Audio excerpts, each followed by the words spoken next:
The World Cup of iRacing has come down to two clubs, Club Finland and Club UK and Ireland. Club Finland has won the championship many times before, but for UK and Ireland this may be their first shot, their first chance of getting the top of the iRacing Club Championship. This is the finals of the World Cup of iRacing. We start at Chicago Land Speedway. Will Vincent, along with Gary Weaver and Cisco Scaramuza, as we are about ready to go green here for the first of our two events here today. The first will be Chicago Land Speedway. Grid is up on your screen, and it is two drivers from Club Finland at the top, Aleksi Aloma and Jesse Pala at the front on row number 1. Row number 2, Jamie Fluke and Sahil Mustak. Heading back onto row number 3, it is Fraser Williamson and Sebastian Lundqvist, one from UK and Ireland, one from Club Finland. Then Tommy Hacker and Joni Heikkinen in P number 7 and P number 8 respectively, running at your top 10. Jake Forrester and Antti Karjin. Well, the thing is here, Cisco, Finland have the overall advantage inside the top 10, but that will not necessarily be the same come the end of the race. No, absolutely not, Will. Good evening, sim racing fans. Welcome to Chicagoland Speedway, and I'm extremely excited, Will, because this is my home track, and I absolutely love the racing that this track puts on. Not like a lot of the cookie cutters on the NASCAR circuit. This one, keep in mind, these cars don't really unload coming out of the corner because they have that curve back straightaway. Going to play a huge factor in today's race. Got to make sure you save those tires for this 90-lap race. Oh, yes, 90 laps indeed so for the first of our two races here today. But Gary, this is also about two races here today. For Club UK and Ireland, they came into this race thinking this will be their best opportunity of getting the advantage early, but Finland have beaten them on qualifying. Yeah, most definitely. They took out the front row running 1-2 right now, so we'll find out what they can do today in the oval here at Chicagoland. But like you mentioned, the road race is also today at Daytona, so we'll find out what they can do here and also at Daytona. So drivers are lined up now on the starting line.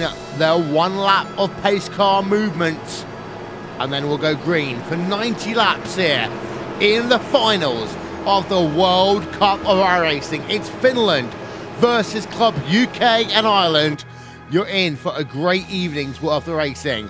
Pace car pulls on towards pit road, and we will head ourselves to green flag racing here at Chicagoland.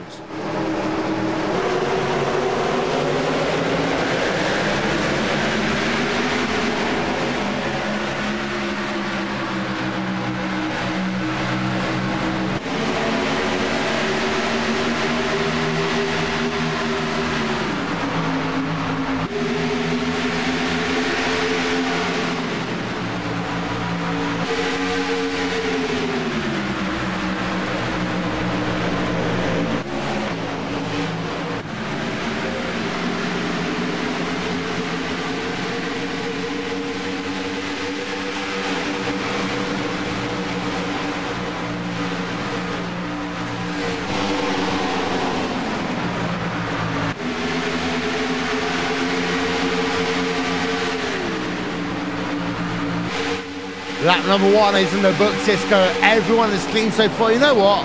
I love this. It's like a college football game. One team in black, one team in white.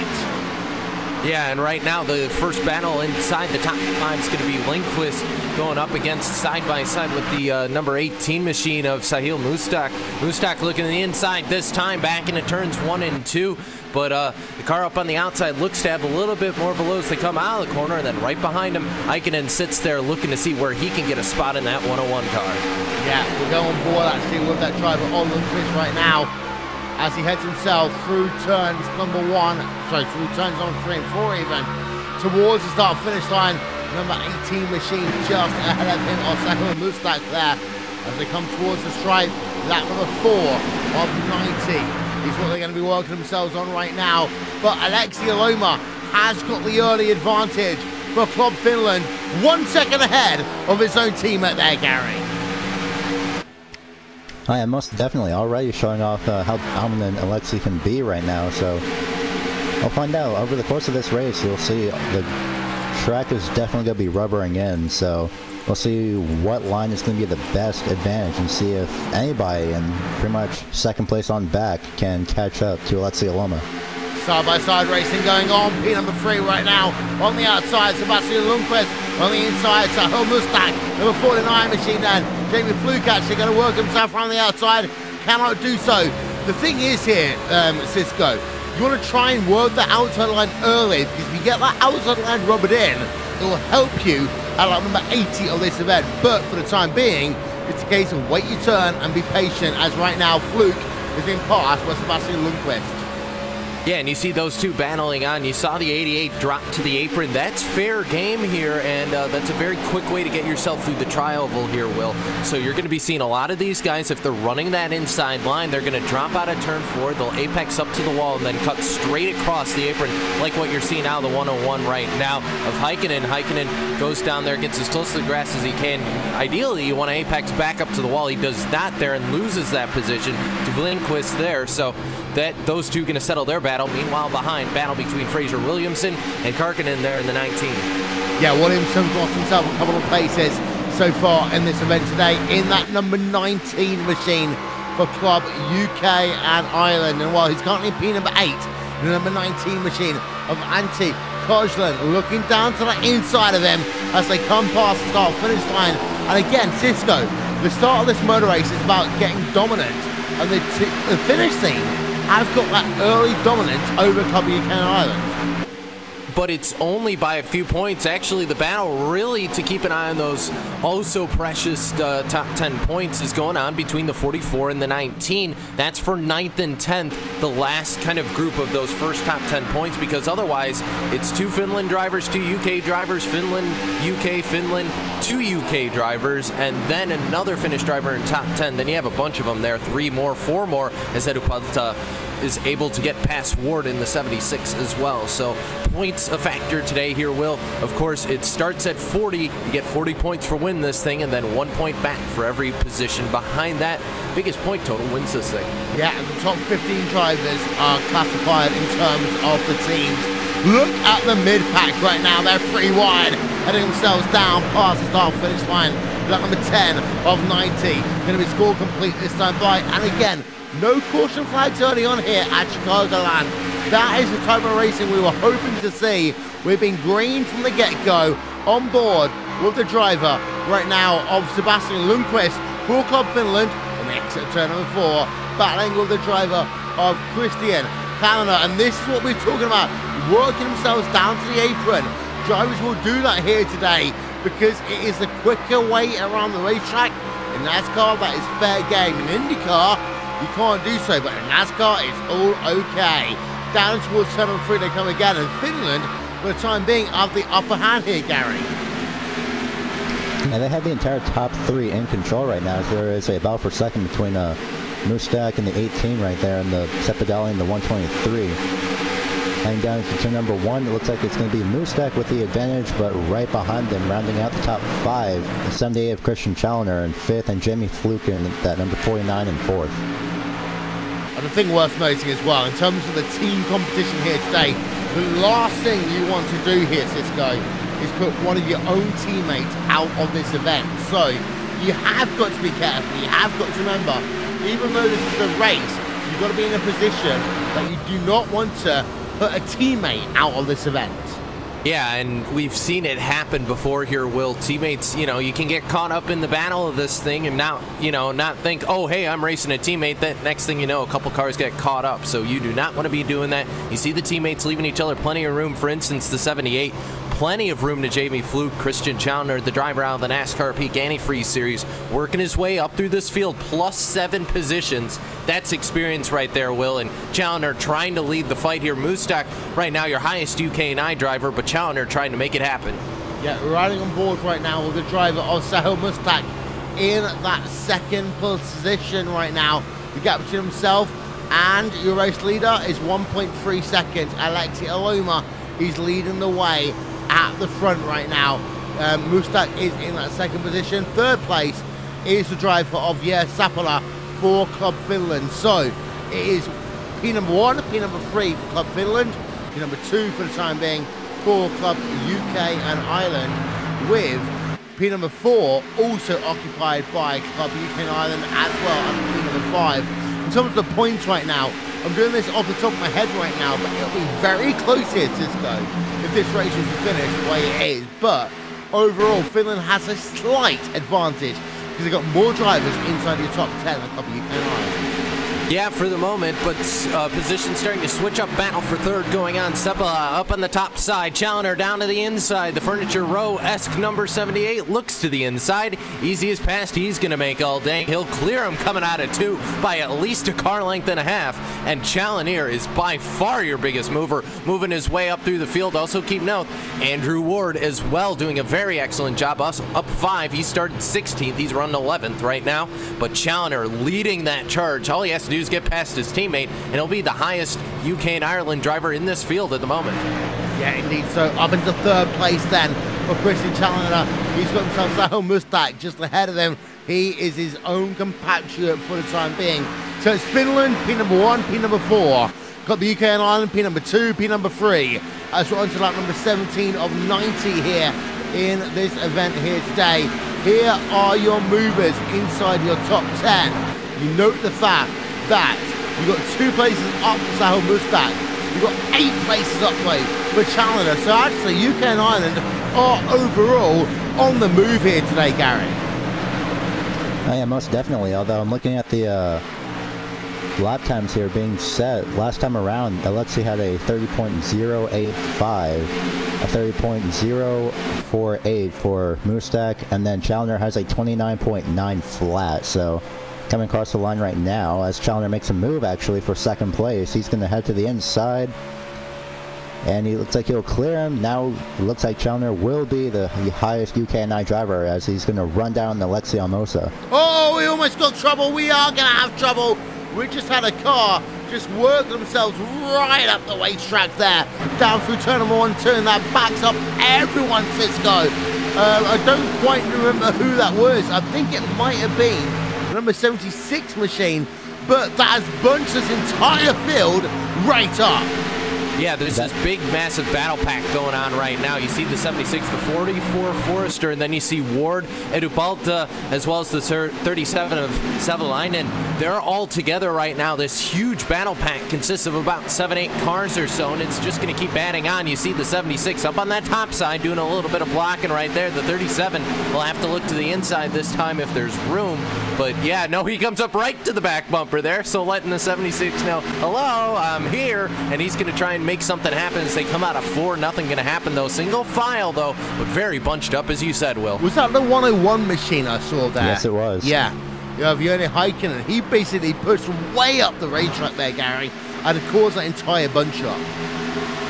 Yeah, it's going to spice up the excitement a little bit. Sliding up, that's the one thing that's key here at Chicagoland is your pit exit. Don't floor it too much, because if you do, next thing you know, you're going to, well, you got lucky there, so we'll find out what could happen. Hopefully we don't find out what could happen if that happens again, but that's something to keep an eye on is your pit exit.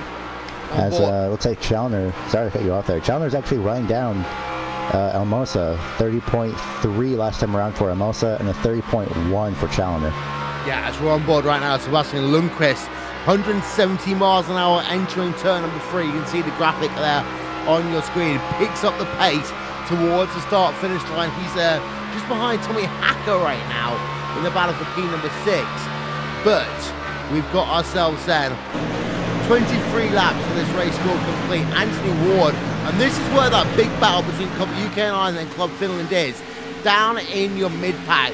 P number 8, 9, 10, 11, 12 going on right now. Jake Forrester, Anthony Ward, Andrew Ward even. Heimu, then you've got yourself Jukka Sovalainen and Antti Kajarjan there. All are scrapping it out, and it's almost as if you've got a finish train hunting down 2 Club UK and Ireland drivers there, Cisco.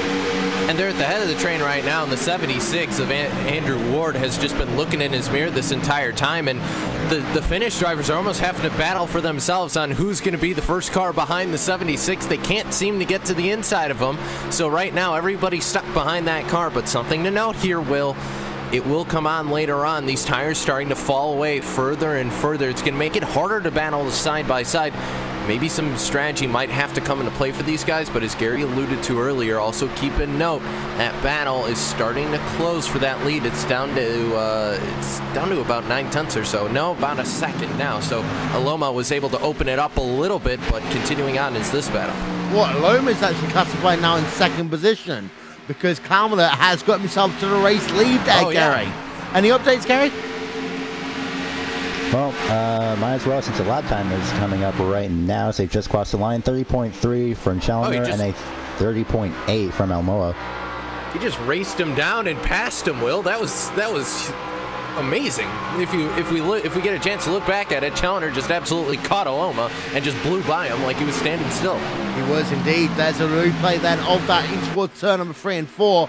That entire thing really started on the exit of turn number 1 and 2. Here's a replay then. You can see on the outside of the lap before, you had Chalmer look himself to the outside through turn number 3 and 4, then got himself the run towards the start-finish line. Let's not forget there is lap traffic there involved in that one as well.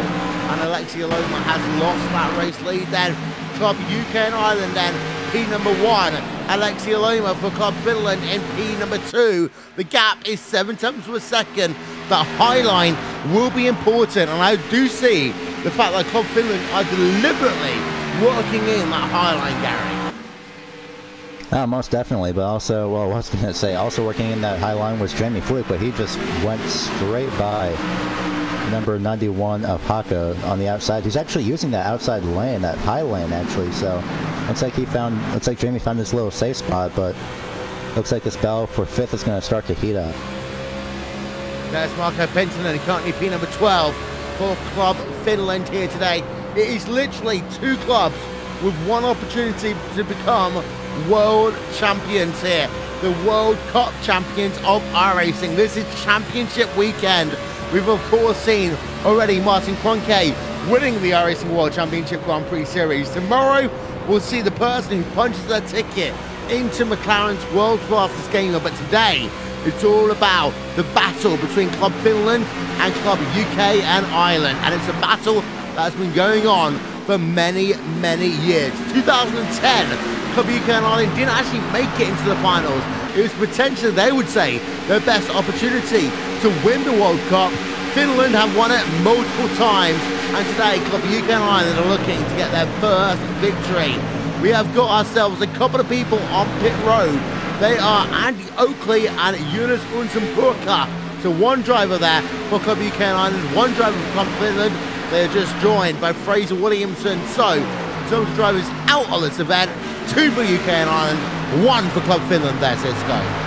Yeah, and right now we talk about those top 15 drivers are the ones who are going to be setting the points precedence, and right now Finland still holding serve on that. Not really so much for your top 10, but they have a large chunk of drivers through kind of 11th through 20th or so, 1, 2, about 7 or 8 in that group there, Will, and that's going to pay huge dividends later on. UK and Ireland have a lot of guys towards the bottom of the order. That's not going to help.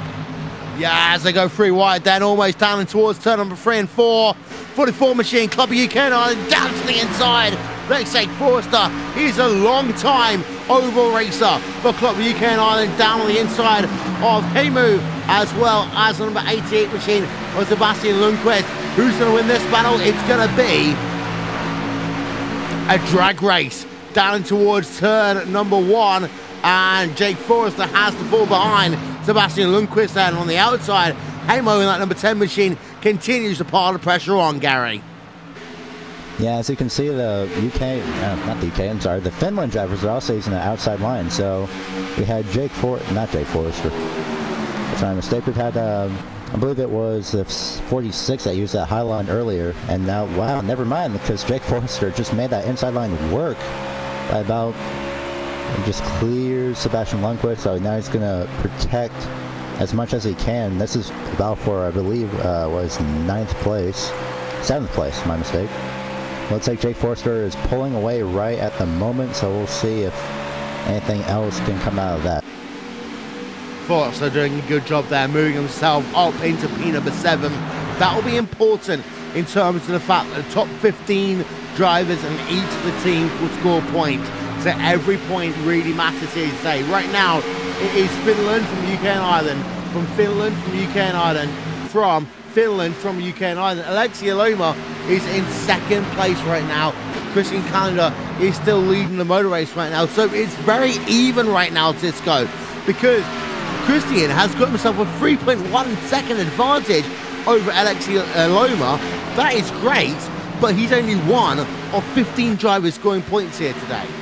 Yeah, and he also, keep in mind, Will, is the only black stripe in oval racing right now on this racetrack, 4.43, and I believe the highest he's got the highest I rating out of everyone in here as well. So Challoner doing a very good job to lead this race, Will, but this is a team race, so as much as Challoner wants to go out and say, hey, I won this thing, it's not really going to help as much. You know, you're getting a couple points advantage, but at the end of the day, he needs his team to be able to step up and help him out as well. Yeah, we've got a driver on towards pit road as we speak. That is the driver of Jere Lutonen, just driving through pit road, done a pit stop, 14.1 seconds. Mark Murphy has done a pit stop as well. Yoni Backman has done a pit stop. So we are having the drivers coming in, doing early pit stops here today. That number 37 of 90 score complete. Here's a look at Yoni Backman. He is out in clean air, Gary. Oh yeah, something that I definitely need is all that clean air as I'm trying to find them on the track.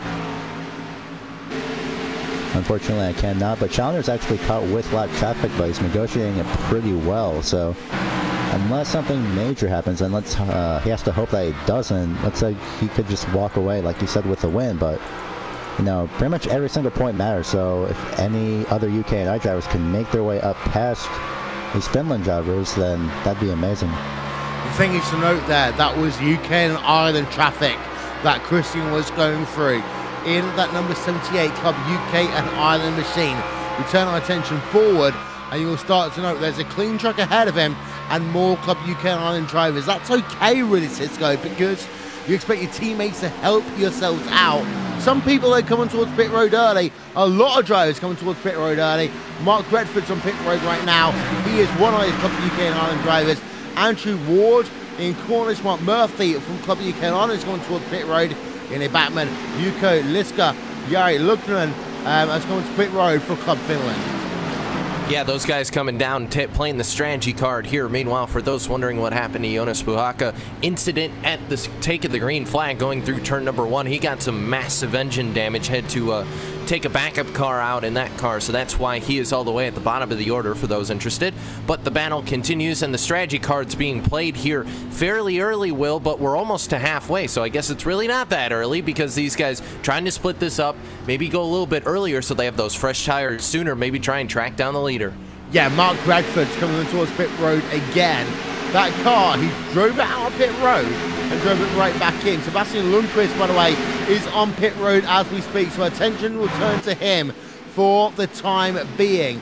But for Mark Redford, he came on towards pit road, got himself a service, came out and came back in again.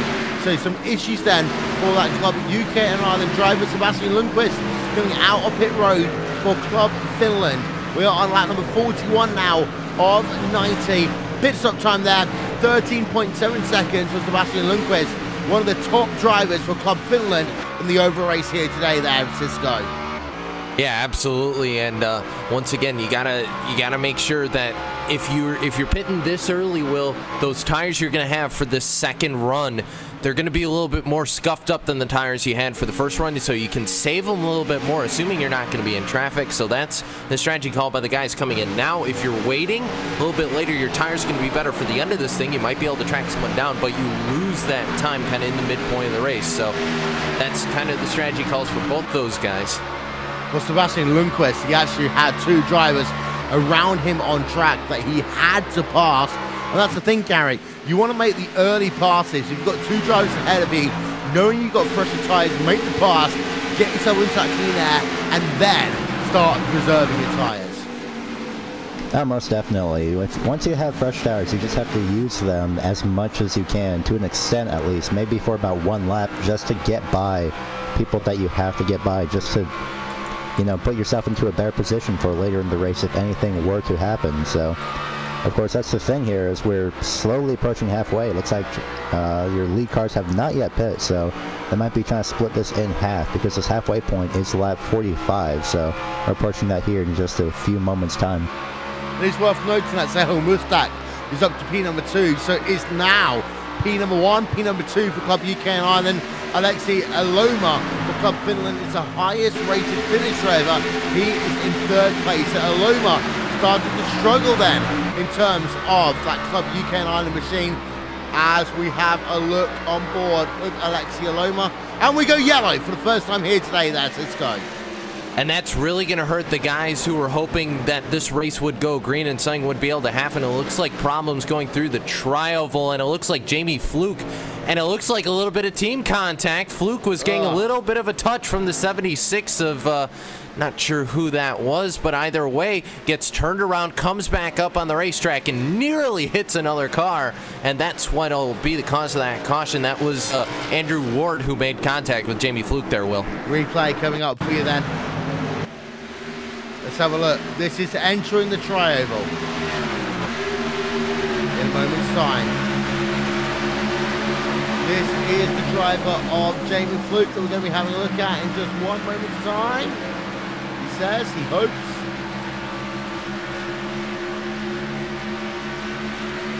We've lost Jamie Fluke, unfortunately, so I can't actually find him. So we hope to get a replay of Jamie Fluke in just 1 moment's time. But the thing is, this caution really here, Cisco, changes everything.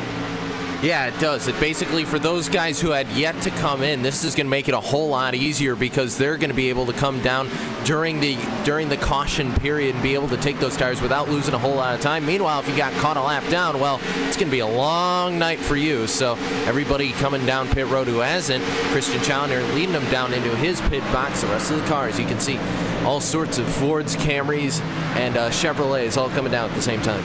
Indeed, so we've just had a couple of issues there with our graphical package, but drivers are coming towards pit road. We'll show that one to you in just 1 second's time. There we are, we're back to live coverage here. Drivers about to head themselves on towards pit road.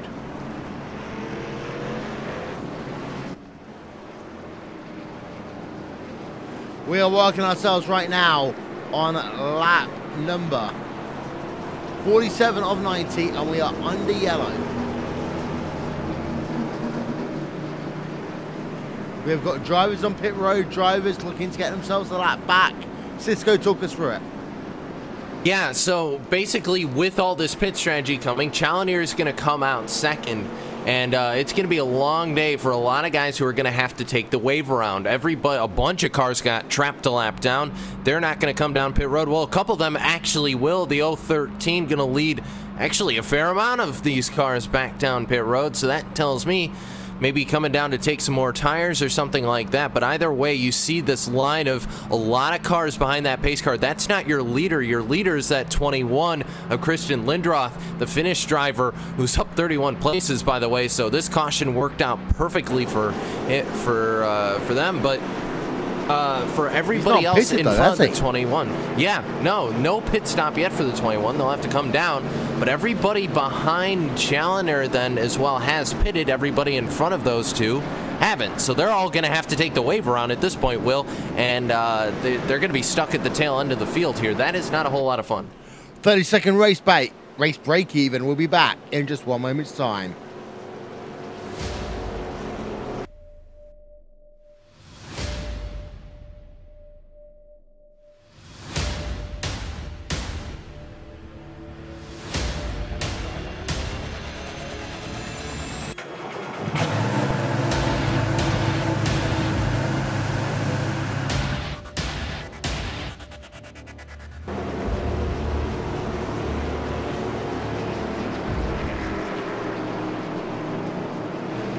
LMP1 cars coming your way soon here on iRacing.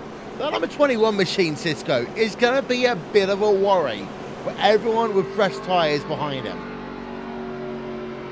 Yeah, Yeah, Christian's going to have a little bit of an issue here because on those old tires, as you mentioned, you see all these cars also coming to take the wave around, going past the pace car here. They all get to be on the tail end of the field, but the problem is they were up running a little bit closer to the lead, and you see the 21 trying to scrub off any sort of all the marbles that are off those tires and get a decent restart here. But this could be a little bit shenanigan, but something to note here, Will. You look at second and third right now, UK and Ireland, and then Finnish drivers all the way back to Connery Maddock in 12th. That is a lot of Finnish drivers right there. Yep, Gary, if you're a UK and Ireland driver, what do you do now? I'd say just stay on the outside and, avoid the inside for at least the restart, because one thing you want to do is not get caught behind somebody who's on older tires. So we're going to find out what's going to take place here in just a few moments' time, as these guys are in the middle of 3 and 4 pace car ready to dive into its safety of pit road. So Christian Lundorf then will bring the field back to the green flag here at Chicagoland. 49 of 90 laps score complete. Let's go back to green.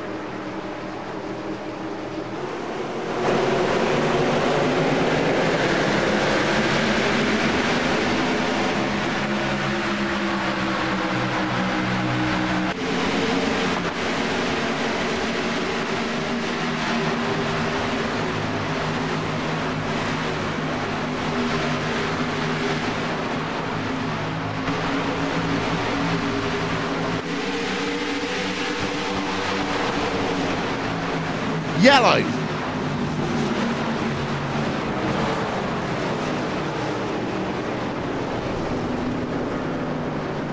Cisco, we have a wreck. Yeah, it was a massive incident. It all started with the 164 of Stephen Hicken.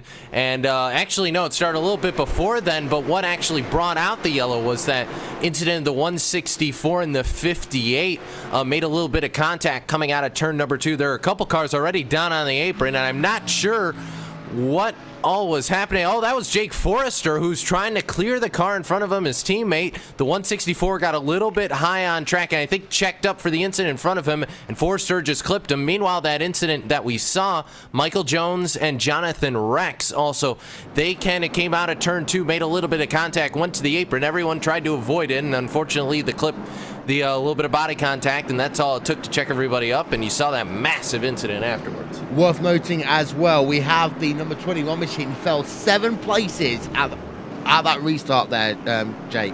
Not Jake. Not going to talk about Jake. He'd say Jake's not here. I'm going to talk to you, Gary.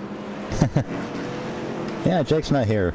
I believe he's busy at the moment. But yeah, that's what happens when you don't pit for tires. As I'm looking, I believe it's actually in pit road right now. Yes, he is.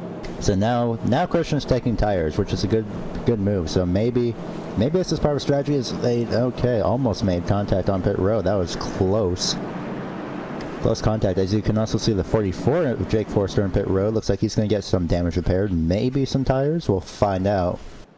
But that's just the thing. That's the thing about this, as the right sides go up on Forrester, that you don't want to start in the front of the field on older tires. As much as you want to stretch out your run, maybe, like I said, maybe it could be strategy, maybe not. But Jake Forrester now also on a new set of tires, and so is the number 21.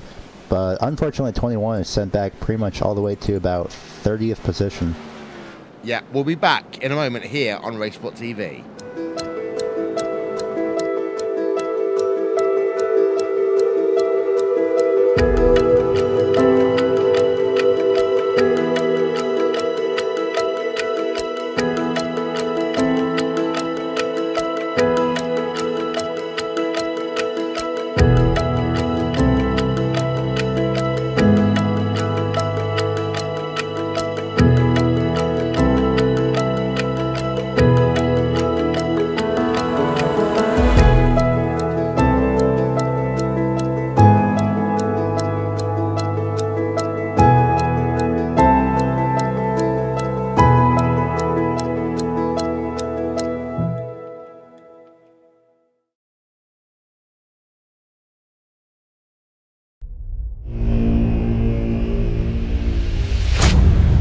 Get ready, going green. Green, green, green!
ready for the restart here at Chicagoland Speedway.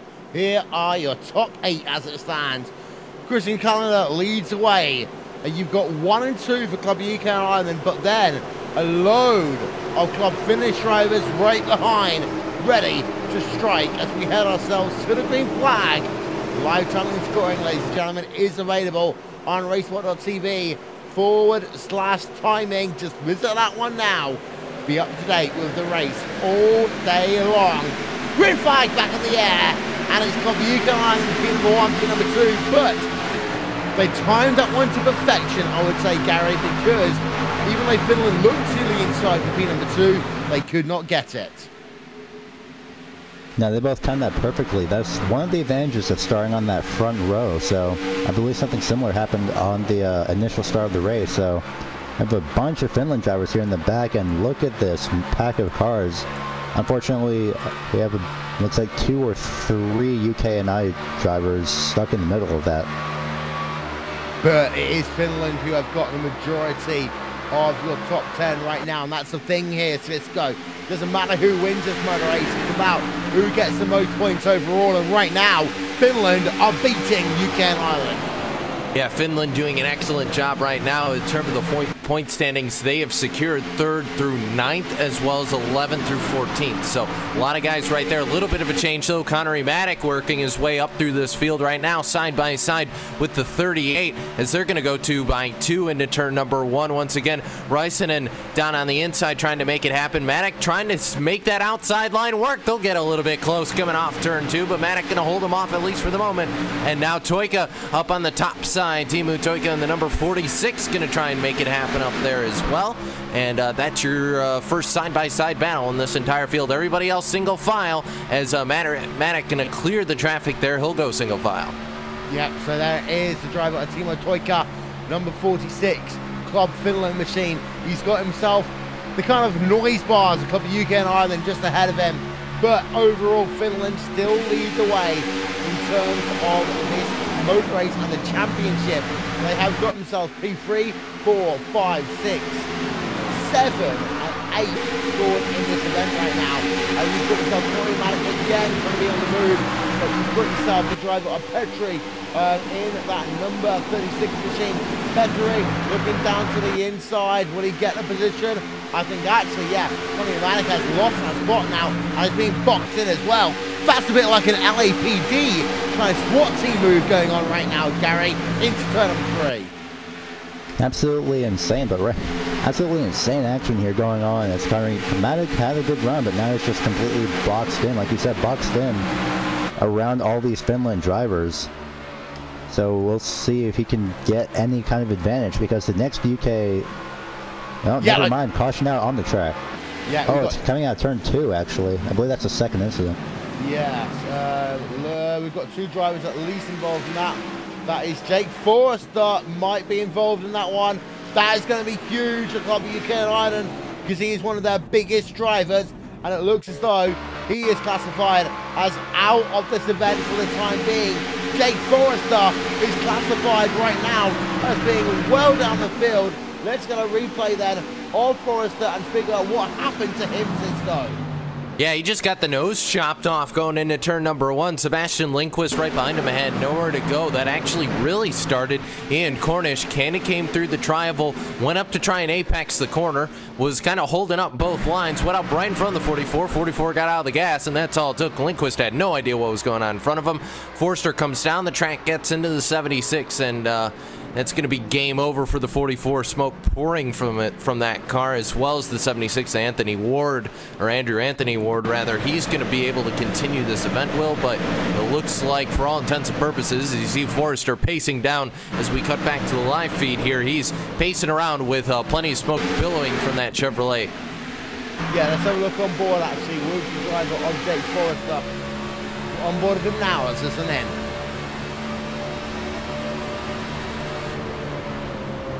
He gets a hit, spins that car around, hits a Finnish driver, hits the Club UK and Ireland driver, hits the outside safety barrier, and that car is toast. His engine is gone there, Gary. Yeah, absolutely destroyed. And A little bit of an update on your live timing standings. Johnny Blackman has stayed out. He has not gone to pit road, so that's going to move UK, and that's going to move the Finland team up to first. Actually, I think it's pretty much just a complete opposite. Well, maybe not, as we have your top 5 Finland, UK, Finland, then the UK. Yeah, lap number 62 of 90 here, and Joni Bachmann is the driver now, leading the way. Joni Bachmann, of course. Well, let's go back to the World Cup of iRacing. He's been involved in it in one way, shape, or form, really, here, Cisco, for about 6 years. Of course, Glacier TV came out as a consequence of the World Cup of iRacing. This is the first thing they ever broadcasted. Now, Joni Bachmann is the owner of Glacier Racing for all intents and purposes. And Club Finland, that entire team, they do revolve around their club captain. And you see a bunch of UK and I cars coming down, all lap cars behind Bachmann there. So that's your cars coming down to pit, and I mean that's ostensibly kind of 29th through the rest of the field. There are a lot of cars coming down, so not what UK and I wants, but you're absolutely right, Will. Joni Bachmann has been the king of this series for so long, and continuing to do so, but there's the guy, at least on the oval side, who might be able to try and stick it to him, and that's that 78 of Christian Chalonier, and that driver has been able to accomplish so much just in this race alone, let alone the fact that he is, of course, a regular in the NASCAR Peak Antifreeze Series. Powered by iRacing. Yes, powered by iRacing. Yes. Joni Bachmann has done 12 laps on this thing, so actually he won't fall back immediately, but you've got to think for Joni Bachmann, he will have about 5, maybe 6 laps of rubber before he will come in towards a bit of danger here, Gary. Yeah, most definitely. I'm pretty sure he would have not really learned, but thought out what happened to his teammate earlier. The last time they stayed out, I believe that was the number 21 that stayed out earlier. But we're gonna find out what happens. As it looks like Finland is gonna be starting first and third. UK and Ireland will be starting second and fourth here on the restart. Then 5th on to 10th is all dominated by Finland. And that's an important thing for Finland as well, because you have got yourself Alexi Aloma on the inside of road number 2. The situation we would expect to unfold here, Cisco, is the fact that Finland, with P number 1, P number 3, will dictate the restart, and that might allow Aloma to the race lead. Yeah, Challoner's going to have to make sure he's on his toes for this one, or else he's just going to get blasted by on the inside. So we'll have to see what happens. But the top 2 teammates, that does help Challoner in the fact that he's got the teammate behind him. So those two up on the top side, the 18, the 78, they're going to try and look to make it happen here when the restart comes. But 007 on the inside, Bachmann will lead this field in control of the restart here as we pace down the back straightaway. 2 corners left to go before that iRacing.com Ford Mustang pace car makes its left-hand turn back onto pit road. Yeah, in fact, what we're going to do is we're going to go on board right now with the driver of Alexi Aloma, because we expect him to really put the pressure on this restart. It's his teammate then, Joni Bachmann, just ahead of him.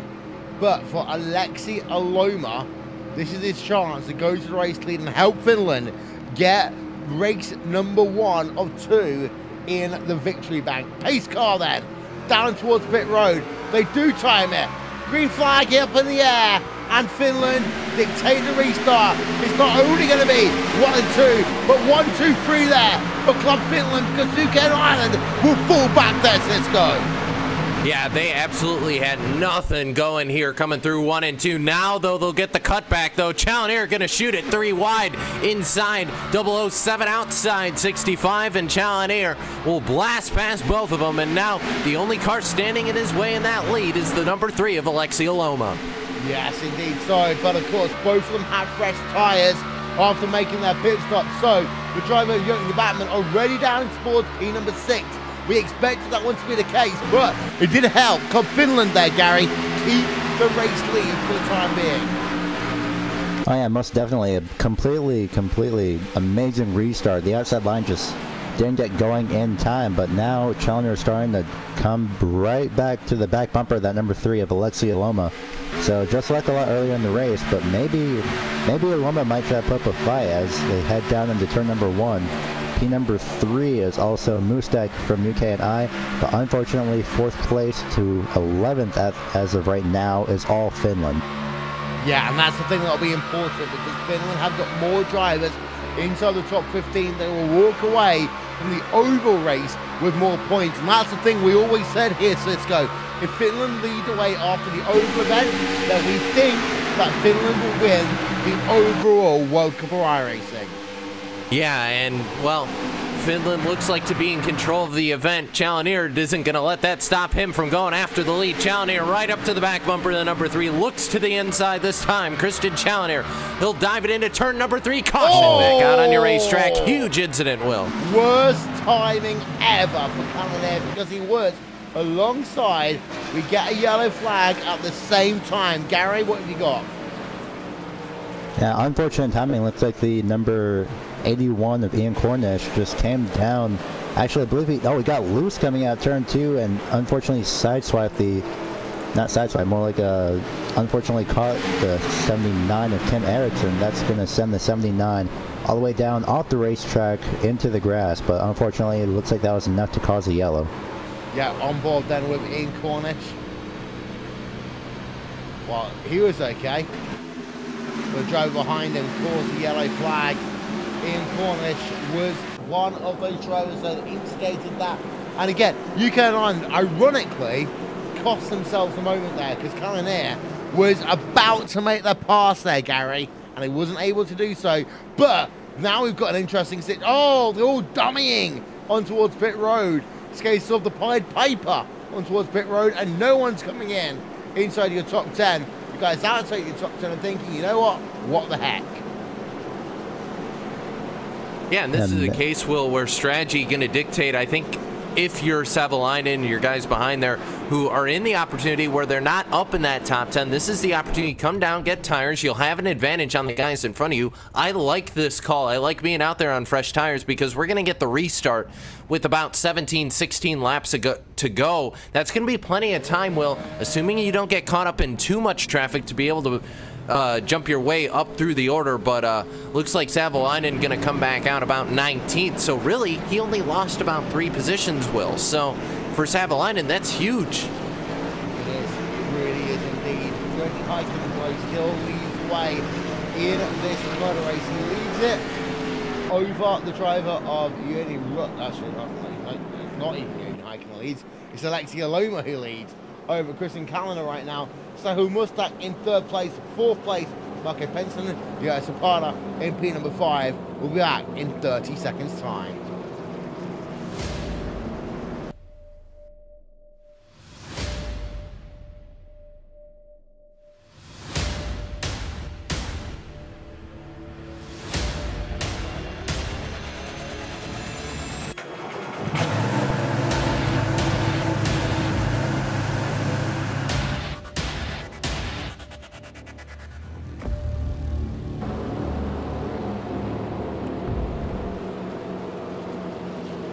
Audi, LMP1, Porsche, LMP1.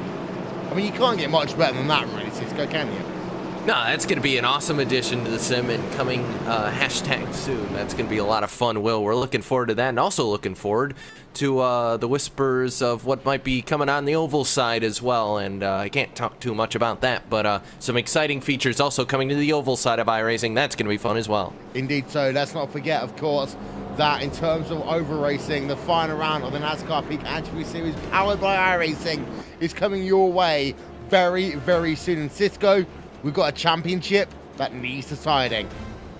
Yep, and this is the playoffs that we knew were going to be able to produce a championship fight like this, Will. It's going to be an excellent race coming up here, and you can catch that on Tuesday night at 8 Eastern starts NASCAR night. You can catch the NASCAR iRacing Pro Invitational Series right before the peak race. A bunch of NASCAR drivers going to be hanging out for that one, and then, of course, the race for the championship continues at 9 p.m. Eastern right here on iRacing Live. And it's at Homestead, and Homestead is my favorite track in the entire schedule. And let's not make any bones about it. Homestead, in terms of a 1.5 mile oval, Gary, you've got to say, is arguably the best 1.5 oval there is in terms of all of oval racing. Oh yeah, most definitely. It's pretty much I don't know. I can't really compare it to how Daytona 500 is basically NASCAR Super Bowl, but it's definitely an amazing finale to watch here, especially on iRacing when you have 4 drivers all competing for a chance to win, especially with Alfaro looking for, I believe, his 4th championship or his 3rd? 4th. Okay, so I was right the first time. Meanwhile, well, speaking of oval, almost oval, these guys are on the back straight right now, heading pretty much into turn number 3 just a few moments' time. Unfortunately, we only have 4 drivers in the top 15 for the UK, and unfortunately the rest of it is dominated by Finland. Fortunate for Finland, though. I mean, the ironic side of it would say, if you're on the 78 machine, turn left and take out as many finish drivers as you can, but that's not the name of the game. It's all about fair racing here today. Finland versus Club UK and Ireland. 2 teams, 1 shot at the World Cup of iRacing, and the green flag is back in the air once again here at Chicagoland Speedway. And what a restart there by Alexi Cisco. Aloma's gone, but here comes Challenger. The draft will play a little bit of help to the driver, the 78. Meanwhile, side-by-side Pennikinen up on the top side, or Penitinen, rather, going side-by-side with Sahil. Mustak down on the inside, and Harry Sabala gonna just go past his teammate of Hanu Etbalta.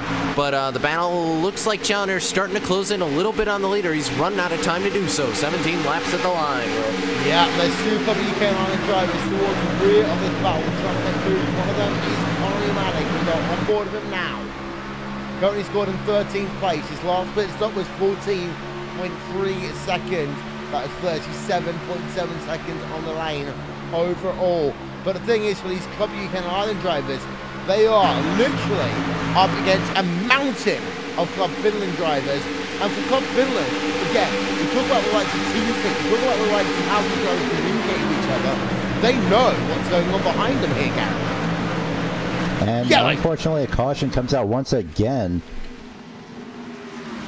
Paul Thurston is slow. I think he might have been involved in that one. And again, we're in a situation right now that Club UK and Ireland might well be out of the championship before we head ourselves to the road side of things here. I mean, you're never completely out of that championship, Will. Something can always happen, and the incident did, in fact, happen with Thurston there in the number 50. It was a little bit of contact, I believe, with the 53 of Andy Oakley. Just made a little bit of contact, tapped each other, and around goes the 50. And he also got a UK and I driver, as well as another UK, or a Finnish driver. It looks like he got John Goodwin, as well as Marko Kilka as well. So, those guys, you know, towards the back of your field, not necessarily as relevant in this fight here for the championship, but everything else up at the top of your field, it's helping Challenger, but at the same time, it's also hurting him, because he needs to get a very good restart, Will, if he has any shot at winning this thing. And as for the championship right now, I mean, what can you say? Finland controls 4th through 13th. We'll be back in a moment's time.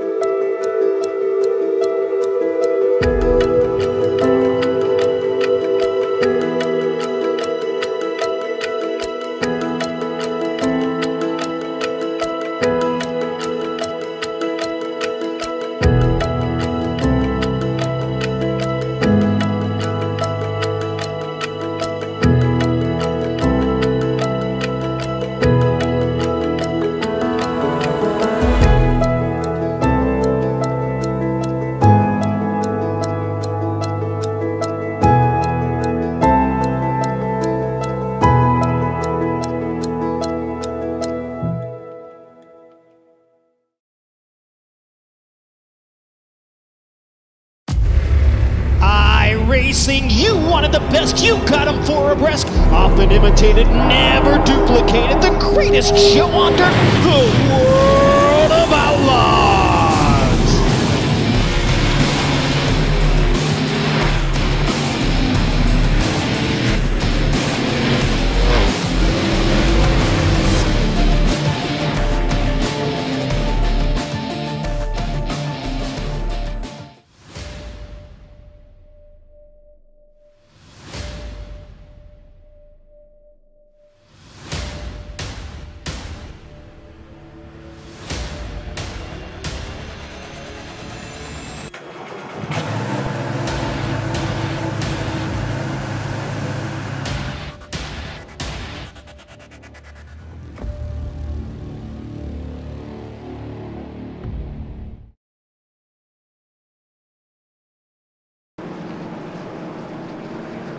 13 laps to go then here at Chicagoland Speedway, the first of 2 trips here in the final for the World Cup of iRacing. After this one, we head ourselves to the high banks of Daytona, but to the road course. And while Cisco, we're talking about this off air, right now, this is really all in Club Finland's favour. Oh, absolutely. I mean, I mentioned as we went to break that they control 4th through 13th, and even after that, you don't see a block of UK and Ireland drivers until you get back to 23rd. Jonathan Rex, Andrew Anthony Ward, and then Paul Thruston, as well as John Jenkins. The first kind of group of 4. Apart from that, everybody else is kind of split up through the rest of this field, so it's not looking good, Will. It's not, but also it kind of reminds me of Club UK and Ireland, Cisco, for the last 3 years. They have been fantastic in qualifications, but in the main event, this has been the situation they've been in the last 3-4 years. Yes, they were great on the oval side last year versus Diach, versus Finland, but when it comes to the money shots, they end up not having the strength in numbers. And, you know, this is an advantage that Finland has had for a very long time. They've been able to bring out the numbers game, and, you know, you take a look at the ratings for a lot of the drivers in their series in the on the crew tonight for them, and it tells a pretty telling tale. So I'm not terribly this isn't the most surprising outcome we've seen, but UK and Ireland still, they aren't out of this yet, Will. If something happens, which something will have to happen, but if something happens, they're still in with a shot. Indeed so. We'll go back to green flag racing land with 11 laps to go. The field is lined up behind the iRacing first safety car. Gary, we're about to go green. Yeah, once we hit green, we'll have 11 laps to go in this event. And, well, just like mentioned a bunch of times, well, now it's actually, I believe, still 4th through 13th, dominated by Finland. Unfortunately, looks like we have UK and I in 2nd and 3rd, around roughly 14th and 16th. As the pace car is going to make its way to the safety of pit road. Here we go then. Lights go green, green flag back in the air as again a fantastic start by Alexia Luma. 2 UK line drivers going side by side right now as they are hounded by the mountain known as Club Finland. We're on board with one of them right now. That is the driver of P number 6, Tommy Hacker, as he moves himself up into P number 5 for the time being. The big thing that will hurt Club Finland is these drivers start racing with each other, but they have not done that in years previous. They will unlikely do that today here in the oval or the road race. Hacker then coming out then of the tri-oval. He will remain in P number 6 for the moment. And while Cisco, again, Finland looking dominant. Yeah, Haka's going to be able to take away the 5th position from Seppala there. Harry Seppala falls back to P6. Caution back out on your speedway. It looks like more issues. Number 19 has gone around. Number 19 machine has gone around indeed. Oh. That is a Finnish driver. And he takes out a UK Ireland driver and 2 Finnish drivers overall. Replay. Gary took us through it. Well, unfortunately for the end of that wreck, number 50, Paul Thurston, had nowhere to go. So taking a look at the replay, looks like there's just more contact. I believe the 23, that is. 23 looks like he called it just a bit close and unfortunately just took the 19 around. 19 tried to keep it down, but unfortunately slid right back up, collects the 88, 32, and then the number 50, who just unfortunately had nowhere to go right at the end of that wreck. 3 UK Ireland drivers, 2 Finnish drivers involved in that wreck. And again, in the old style of the World Cup, you'd have 4 teams involved and 1 team would always come off the worst. But today, it's mano and mano here, Cisco. But Club UK and Ireland do not seem to have the luck going for them. They're not even having the skill going for them because Club Finland have the majority of the mid-pack. Club UK and Ireland need to have a miracle, I would say now, in the road race. Yeah, we'd have to see similar results out of the road race to go for UK and Ireland being able to tie this thing up and maybe even have a shot at it. But as it sits right now, the road race, we're heading to the Daytona road course, the 24-hour course. So that is a very, it can be a very chaotic track if things go wrong on the initial restart, but once things start to get spread out there, usually we don't see an incident midway through the races there. So I think for the most part, that's ultimately going to decide UK and Ireland's fate right now, because Finland has just been so dominant in the mid-pack here. And it's not really the mid-pack, Will. It's just been the top 10, and they have so many drivers in there that it's overwhelming. We are going to go green one more time here today. And Gary, again, that will be the case of what can Club UK and Ireland do? If I was Club UK and Ireland, I'd pit for tyres. Every driver outside the top 10 pit for tyres. Yeah, that's pretty much the only thing they can do at the moment. Pretty much right now, that's pretty much just a last-ditch effort to do anything you can, because there's a block of UK and I drivers all the way from, well, pretty much in 21st all the way to 26th, and they could pit right now. Only one of them about does. 19th, 16th. Looks like we have a few in pit row, I believe. One of them is the 003. I mean, again, I'm a UK and Ireland person. If I was Matt Dalton or the new club owner for Club UK and Ireland, I'd have every driver outside the top 15 coming towards pit road. Why? Because you have fresh tyres towards the end of the event, and even though it's only about a 4 or 5 lap stint, Cisco, you would argue that would help them. They can make up some quick positions and get themselves more drivers in higher places up inside the top 20. No, you're absolutely right, Will, and it's a case where you gotta try something. The drivers, you keep, as it sits right now, you're not in a position to win, so you gotta throw stuff at the wall until something sticks. And I absolutely agree with you. If I were these guys sitting 21st kind of through 28th, that's a huge block of UK and Ireland drivers. Come down, take tires, why not? And see if you can charge your way through this field. So apparently not electing. I mean, stop. Yeah, I mean, they're kind of sitting in a position where if they pit, they're not going to lose a whole lot of spots. And the only spots they're really going to lose to, as I look down the order, there's one Finnish driver back there, and it's Kika in Marco Kika in the number 013. That's the only position they're going to lose there. So if I'm Stuart Armstrong back, come down, take tires. Why not? Yep. But none of them have done so. And that, I would say, might be one of those big undoings of Club UK and Ireland here today, Gary. Yeah, most definitely. That was their this caution was their last chance to try that out. Try that as a pretty much almost as a last-ditch effort, but unfortunately that was not the case, as now there's only about four UK and I drivers in the top 15, and 2 of them are within the top 3. Starting inside is Mustak in 3rd, Christian Challoner on the outside in 2nd. Now, looking at the past restarts that Loma has done, Christian has to be ready for that. He has to time it perfect as possible to get that same jump that Loma has been getting on the restarts. But again, on old tyres, it makes life so much harder to anticipate that restart. It'll be Alexia Loma who will lead the field to the green flag here with 5 laps to go at the line. Christian Callender then, 2nd place, Sahil Mustak, 3rd place. 2 Club UK and Ireland drivers inside the top 5, but the rest is all about Club Finland.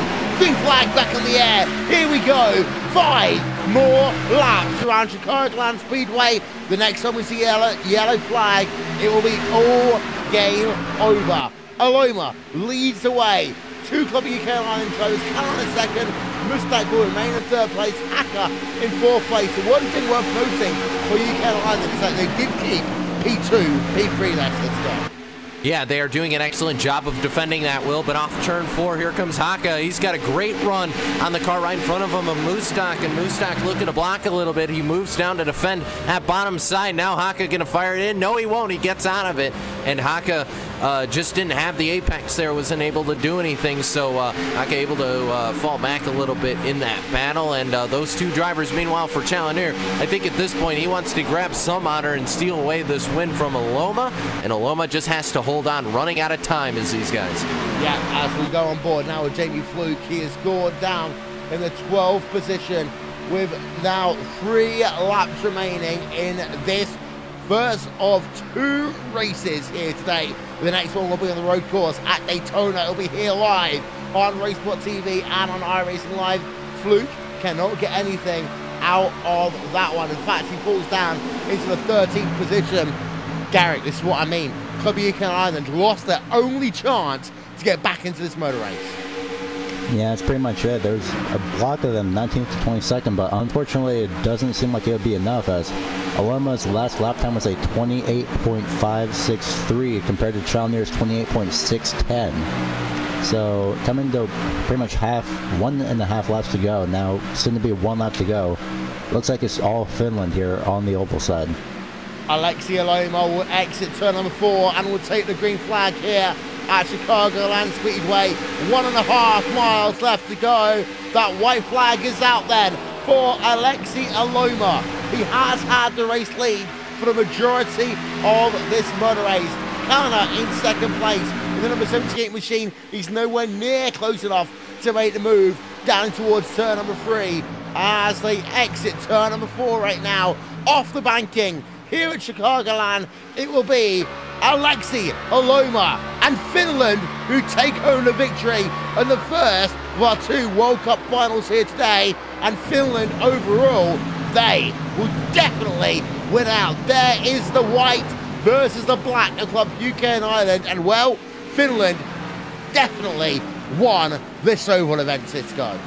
And you can tell Challener's a little bit frustrated. I think he had the faster car of the day, but once we started to see those yellow flags fall, Will, he just wasn't able to get the restart. He had a very good long-run car, just wasn't able to get the restart speed he needed on Aloma. So for Christian Challener, it's going to be up to that second race to see if he can grab a win here. But Alexi Aloma, dominating performance at the second half of this race. Excellent job by the driver of the number 3 and his teammates locking out 4th through 11th. That is huge in the points championship. The Finnish are doing the donuts already. They think they've won it. I'll tell you one thing, unless a disaster happens down in the road race, they will have themselves another world championship. Finland win the oval race here in their finals of the World Cup of iRacing. And here are your final race results. And look at that one there. 2 UK and Ireland drivers inside your top 10. The rest, it's all about Club Finland. Alexi Aloma wins by 3/10 of a second. That is not the important story here today. It's about the mid-pack, the drivers outside of your podium. They are all about Club Finland. Cycle on back. Finland P number 11. 2 UK and Ireland drivers in P number 12, P number 13. They are Jamie Fluke and Ian Cornish. But then it is all about Finland once again. It's until P number 17 you get another Club UK and Ireland driver. That's Connery Maddock. And Finland clearly win the oval. It's only once you get outside the top 20 that you see the blocks of the UK and Ireland flag here today. So Finland win out the first part of this event quite clearly, and now have one hand on another World Championship, the World Cup of iRacing here from Chicagoland Speedway. Back with more after these messages.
Get ready, going green.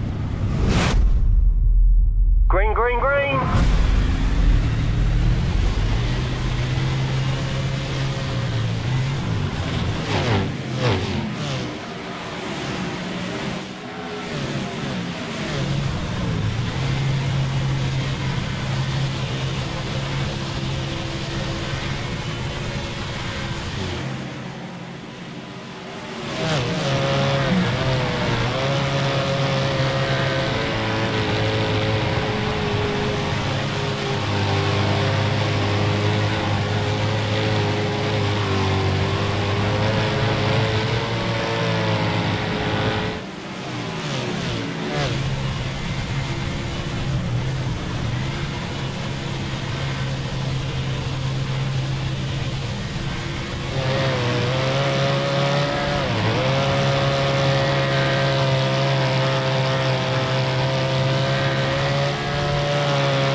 Finland wins today in the ovals, and now we go to the road course. Yes, it's an oval, but it's Daytona International Speedway, and it's a roval. The track that holds the 24 Hours of Daytona, the Rolex 24 Hours of Daytona. One of the Triple Crown of endurance racing. And now, drivers in their C7 Daytona prototypes will see what they can do. Can Club UK and Ireland do the impossible and find their way back up front and maybe steal this crown around? Or would it be Club Finland getting themselves another World Championship, World Cup or iRacing time, final round, final race? And Gary, it's all about Club Finland right now. Yeah, most definitely. Finland has dominated on that oval side, so unless a miracle happens, we've been saying that a lot, but unless a miracle happens, some kind of a miracle, Finland's got this locked down in the bag. And we've said the word miracle a few times off air here, Cisco. It will take a miracle now for Club UK and Ireland to win this World Cup. Finland, of course, have been here before. They have won multiple World Cups of iRacing. For Club UK and Ireland, this is another case of they get to the final round. They get to the point they can almost smell it. And again, it looks as though they may well lose it.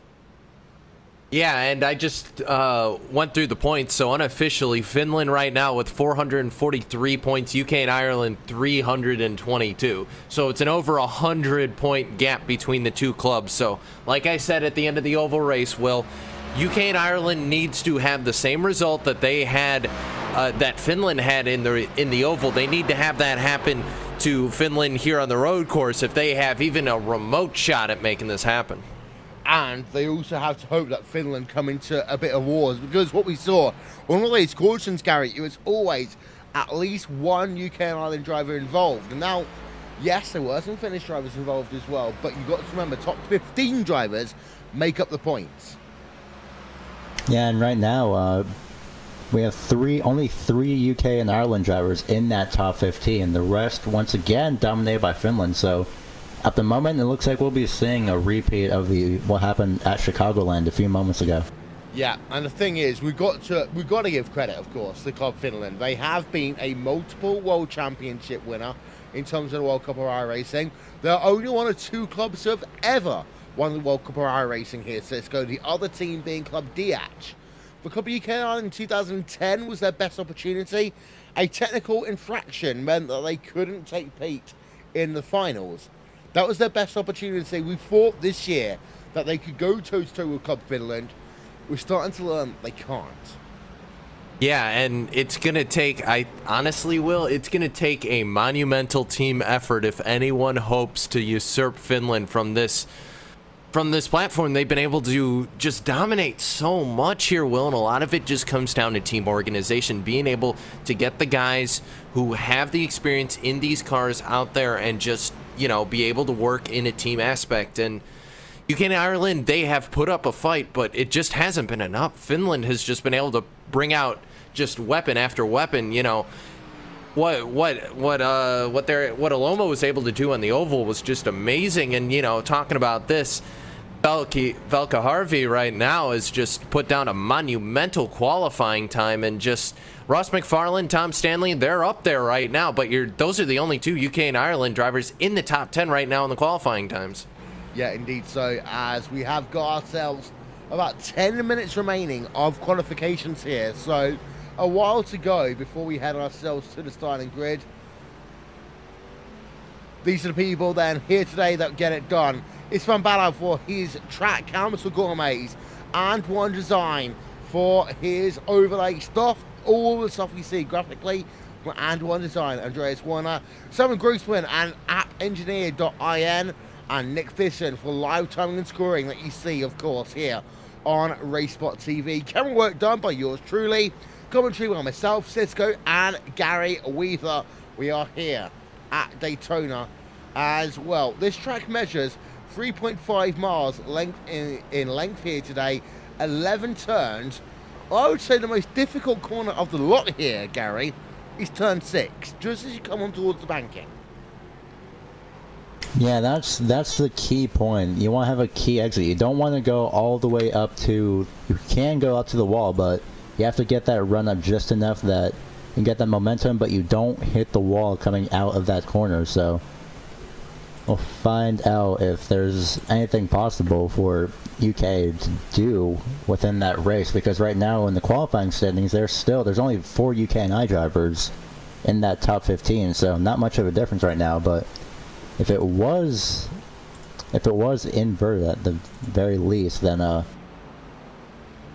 UK would pretty much have this maybe in the bag. Yeah, and the thing is as well, actually, Cisco, you can imagine the way the draft strategies will work, because you can always imagine a finish line down low, or you can either up top, trying to work themselves around that triangle. I will say though, Will, looking at the qualifying order right now, as they sit here, still a fair amount of drivers left to go, 10th through 16th, a very big group of UK and Ireland drivers. John Goodwin, Sam Fitzpatrick, Jonas Van Wervek, Jamie Fluke, Nick Singley, Stuart Armstrong, James King, all kind of together here. So, and they're further up the order than Finland's big group, which is only really 4 cars in the top 10. So, I mean, if they can get that group, yeah, if they can get that group in the top 10, Will, this may not be over quite yet. Not yet, but there are your top 15 in qualifying on the left-hand side of your screen as it stands. Santori Kukkinen then leads the way, and Mika Happinen in second place, Jamie Fluke in third, Matti Kudrosa there in fourth place, and David Williams rounding out your top 5. As you can see, that it is a mixture of Finnish drivers and UK and Ireland drivers inside your top 15 as it stands right now. Daytona, we talk about turn number 6 being a critical corner, Cisco. Turn number 1 is also a critical corner.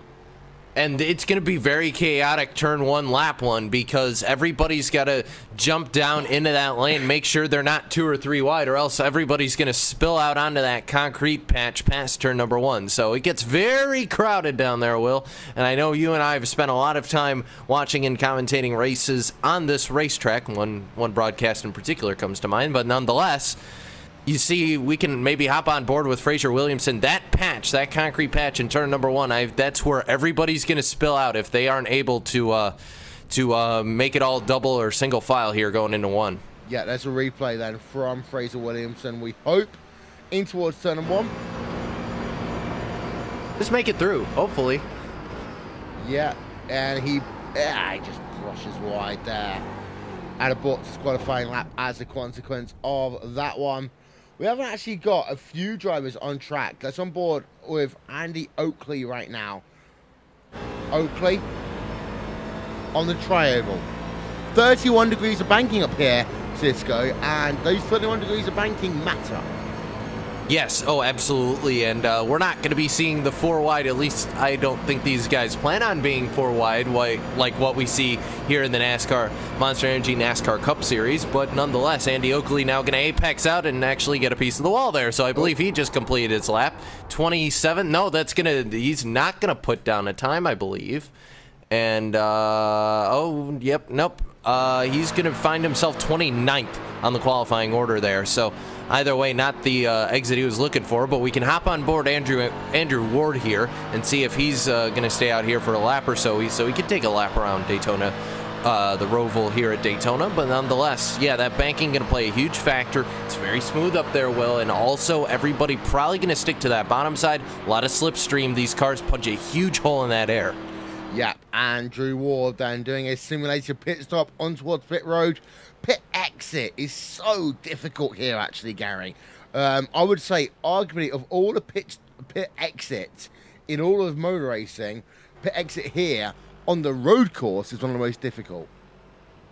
Oh, definitely. That pit exit is one thing you have to watch out for, especially that wall. If you come up on that exit wall way too quickly, then next thing you know, you're out. Your race is you either get really lucky and get minimal damage, but oh well. Jason Islander is on a lap right now for Club Finland. Let's have a look on board of him as he winds himself through turn number 3 on track. 4 World Cup victories for Club Finland in the past, looking to make it 5. That would tie, if I remember correctly, Club Diach, as they are battling really for Club Finland. That's all they're caring about right now. Matching Club Diach. And of course, we talked about Martin Kroenke winning his 2nd iRacing World Championship Grand Prix Series earlier on today. He cemented that one with 12 wins out of 12. So Club Diach have won over Finland almost, because for the first time ever, Cisco, one driver has won out in a World Championship Series. But Finland, they are still looking to get themselves alongside Diach overall. Yeah, they are, and 4 minutes left here in the qualifying session, and not as much of a stranglehold as they had on the qualifying grid in the oval race. Still a lot of UK and Ireland drivers sprinkled through your top 15, so not quite the dominance, but hey, if you move James King, a couple of the guys kind of in that 10 to 15 range, move them up into the top 10, hey, we got a show here, Will, and this may not be quite over just yet. Not quite yet, but it does depend on qualifying a little bit. We've got ourselves 3 minutes remaining then of qualifying here from Daytona International Raceway. We will step aside. When we come back, it'll be time for gridding and the race from Daytona.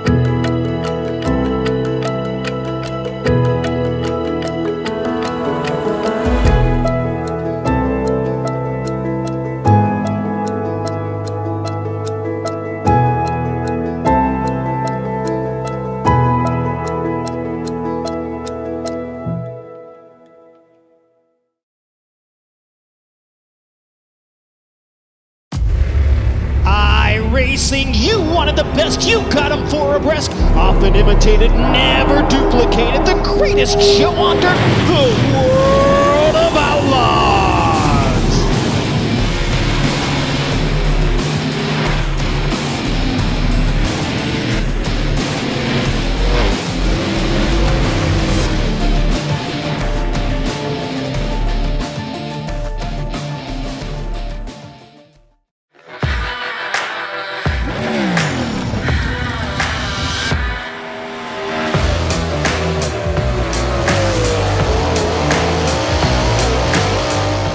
guys, Christopher Bell here.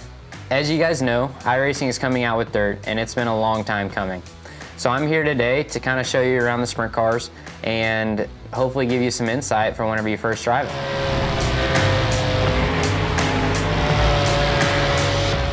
So here we are at Williams Grove, gonna go out and make a couple laps in the 410 wing sprint car. I'm on default setup with a gear change to a 522. As we roll out of the pits, you guys might notice that the car wants to pull left and you have to hold the steering wheel right to go straight. That's normal for a sprint car because you have so much stagger, it's always trying to turn the car left. Once you get up to speed, that goes away. Going down the straightaways, Williams Grove has really long straightaways and really tight corners. The big wings on the sprint cars, it always wants to pull you left into the corner, so it doesn't take much steering wheel input to get the car into the corner. A big key for the wing sprint cars is that they always like to go straight. They don't like to be too sideways. So the less steering wheel input you can have and the straighter you can keep the car, the faster you'll go. As the track slickens off, you'll be able to play with the setup to get the car driving even straighter yet. And that's a couple laps around Williams Grove. So here we are at Eldora Speedway. I'm on baseline setup with a gear change to a 511. As we roll out at Eldora Speedway, one thing that you'll notice is that the corners are really sweeping and it's almost a circular shape. The big thing about Eldora is just keeping that steering wheel straight. The straighter you keep the wheel and the less steering input that you give the car, the faster you'll go. The fast line around Eldora will be right around the inside wall in the corners and then with a big arc towards the outside walls down the straightaways. Then once the track slicks off, you'll be able to follow the groove up towards the outside wall, where the famous Eldora High Line comes into play.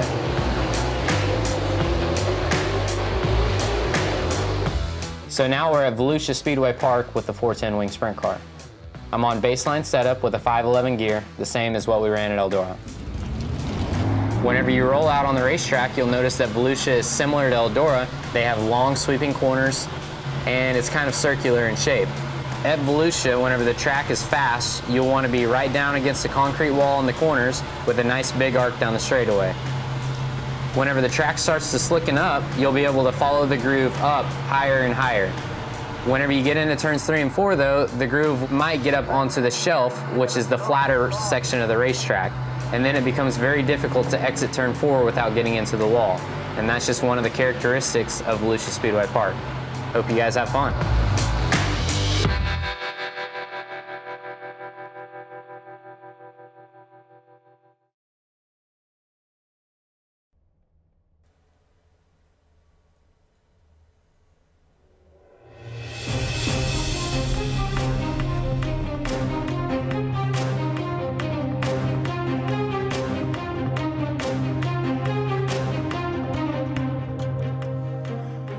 "45 minutes worth of racing separates either Club UK and Ireland or Club Finland from a World Cup of iRacing Championship. Club Finland have been here many times before. They are looking for another victory as we run through your starting grid here today. Finland 1, 2 and 4 here on your starting grid. Club UK and Ireland in P number 3. Then you see a mixture of Club UK and Ireland and Finnish drivers. It will all come down to how these teams work themselves through the draft on the very, very high banks of Daytona. 31 degrees worth of banking from turn number 6 all the way towards the start-finish line.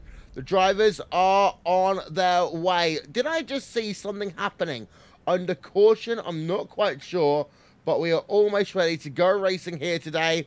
The drivers are lined up behind the iRacing first safety car, and that safety car will head itself on towards pit road in just 1 moment's time. Finland, 1 on the oval. They lead Club UK and Ireland by over 100 points as the green flag comes out here at Daytona for 45 minutes worth of racing.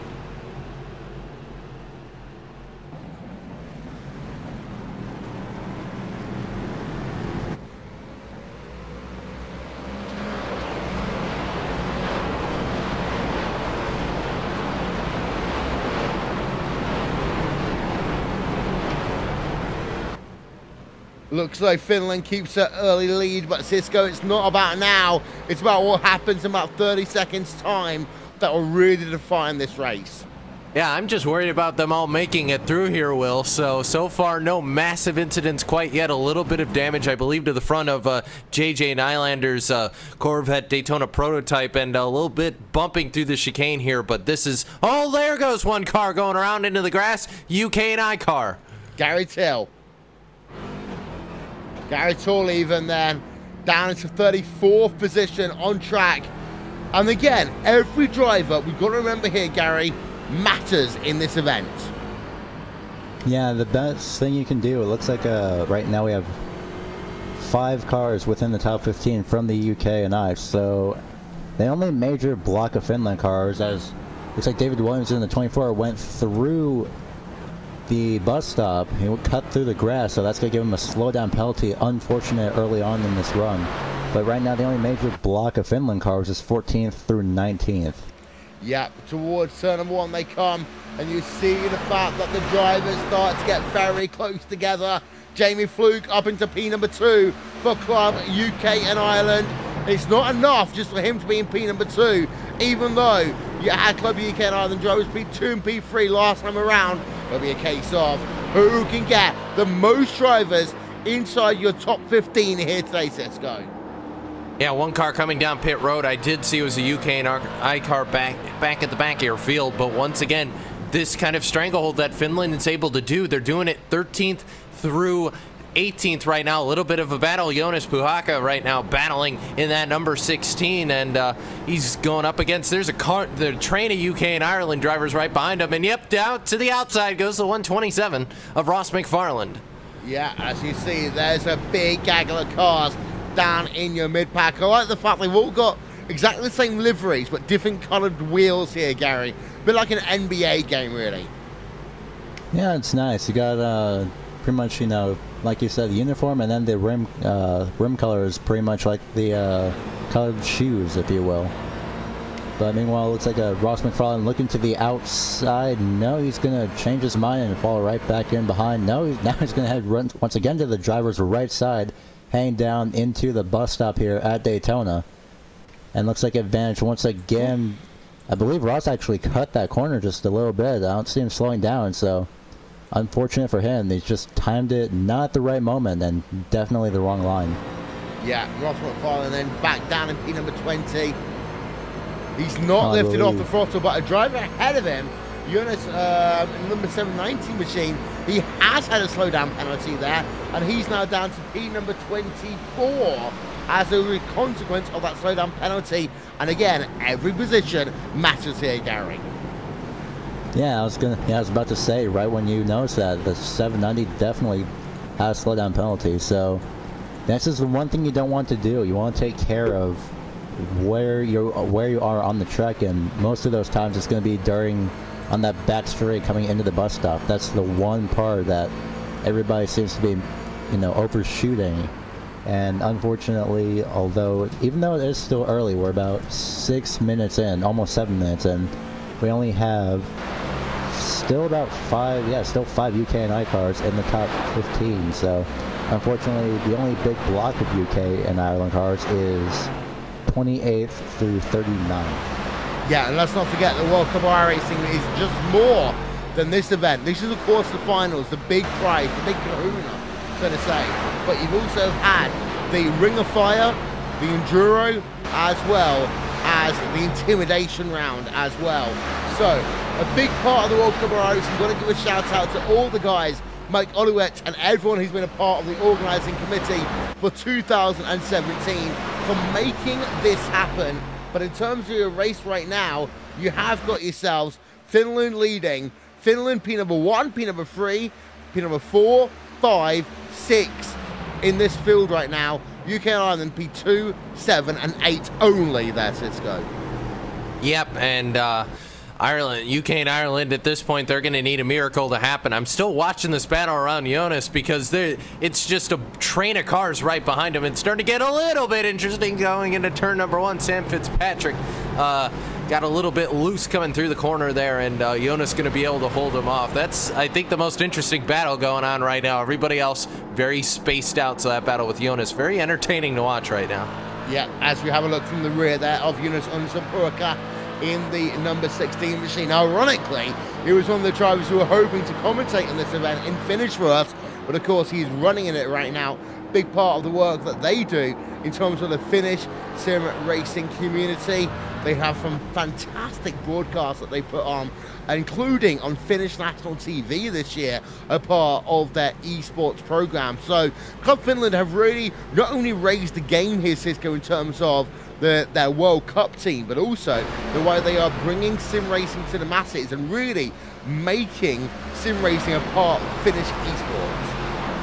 Yeah, they absolutely are, and it's just a fantastic job done by those guys as the 71 jumping to the inside now. He'll get him right at the bus stop. Sam Fitzpatrick, nope, he'll get the grass there, and possibly the off-track penalty could come into play here. Yes, he'll jump to the inside, and that'll be a train of cars. Do they go 3 wide? They're not gonna have enough room to do that, and it gets a little bit sketchy there. And yep, no, this is a battle of 4 cars now. No, they will go 3 wide. Oh no. And yeah, and the ironic thing is, most of these drivers are a couple of UK and Ireland drivers, the drivers hoping to find a way to make that miracle happen. 3 wide, turn number 1, and a spin there, and Fitzpatrick, oh, just darts into the wall. That's like David Coulthard, 1995 at Adelaide. I think Fitzpatrick had to choose between wiping out the 2 cars to his outside and eating the tires. There's another car going around as well. That's Ross McFarlane, the other car who was in that battle. So Jonas able to survive that one. The 2 cars fighting with him, well, they ended up spun around or eating the tire barrier. So not how those guys wanted it to happen. And sadly for them, it's going to be a long afternoon now. Yes, it is. And this only helps Club Finland a little bit more. Out front, by the way, the gap between P number 1 and P number 2 is not much. It is only 3/10 of a second, Gary. I've been having a look at this one. Through the bus stop chicane, they come again. Santeri cooking in there in the number 021 machine versus Jamie Fluke.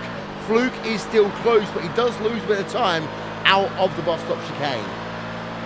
Yeah, on the bright side, though, he does have that slipstream, but closer to that slipstream is number 30, straight behind Jamie Fluke, as they're going to look out to the driver's right for Jamie Fluke. That's Micah Happinen. Correct me if I mispronounced that wrong, I apologize, as looks like hanging is turn number 1.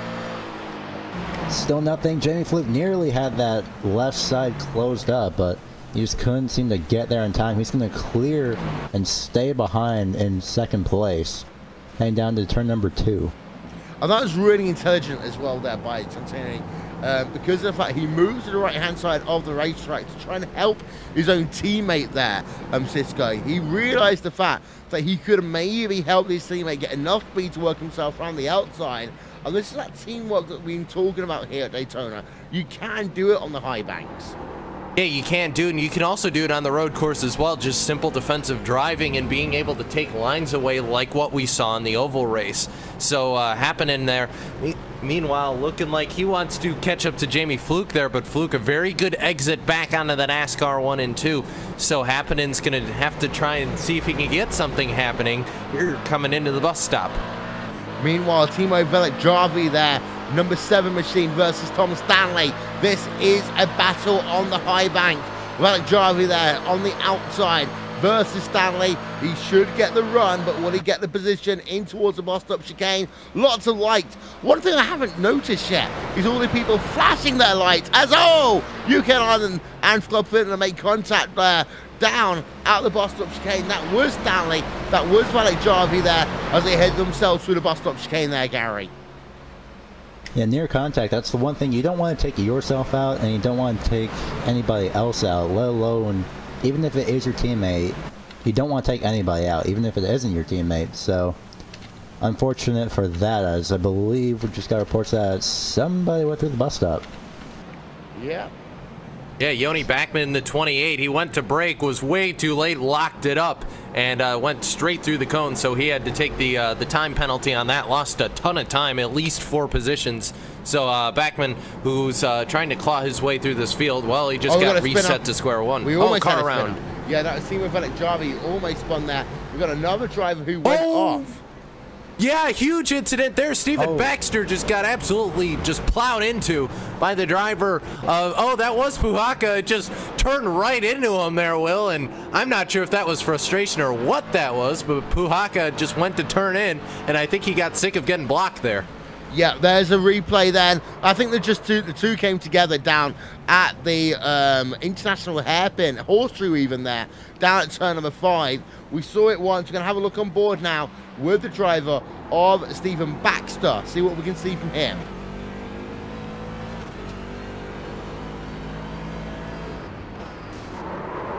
I think that it reminds me a little bit of what we saw in Formula 1 races recently. Vettel, that last corner after he finished the race, before he had his engine basically come up into his car. It's one of those situations where it was a driver incident there. These two teams are running hard. That's the thing. Gary, we got another incident down towards the boss up chicane. That is Stephen Baxter again. And I think that was again Usain Puhaka.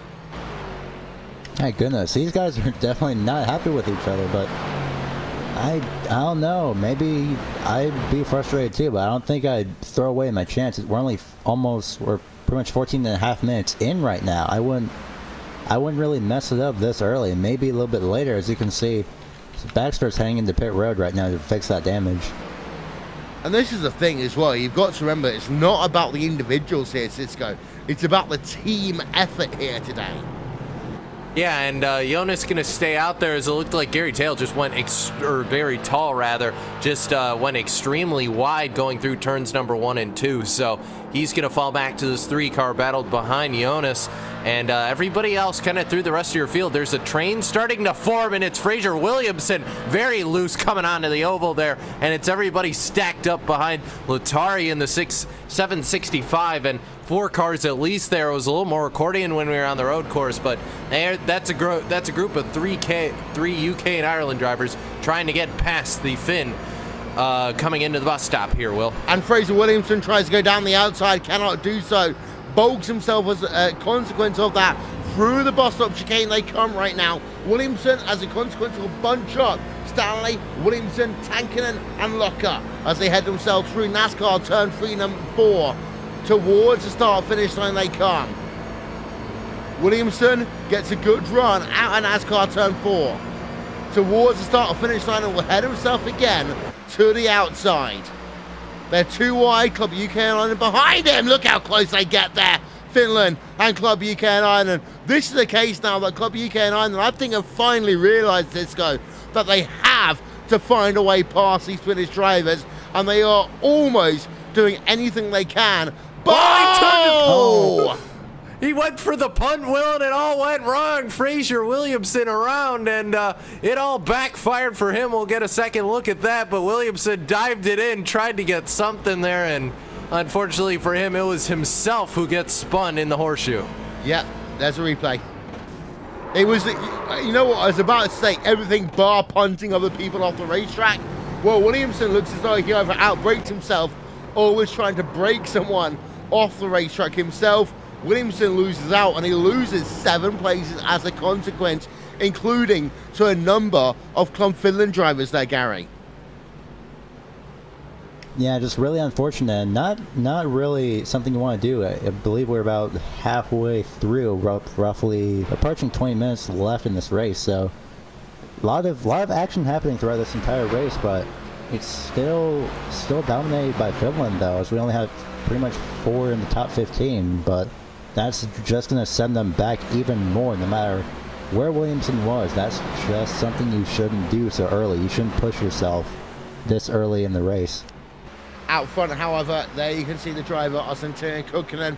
He is leading his teammate right now, Mika Happinen, around the racetrack, and it is 1, 2, 3, 4 for Club Finland as we speak right now, Cisco.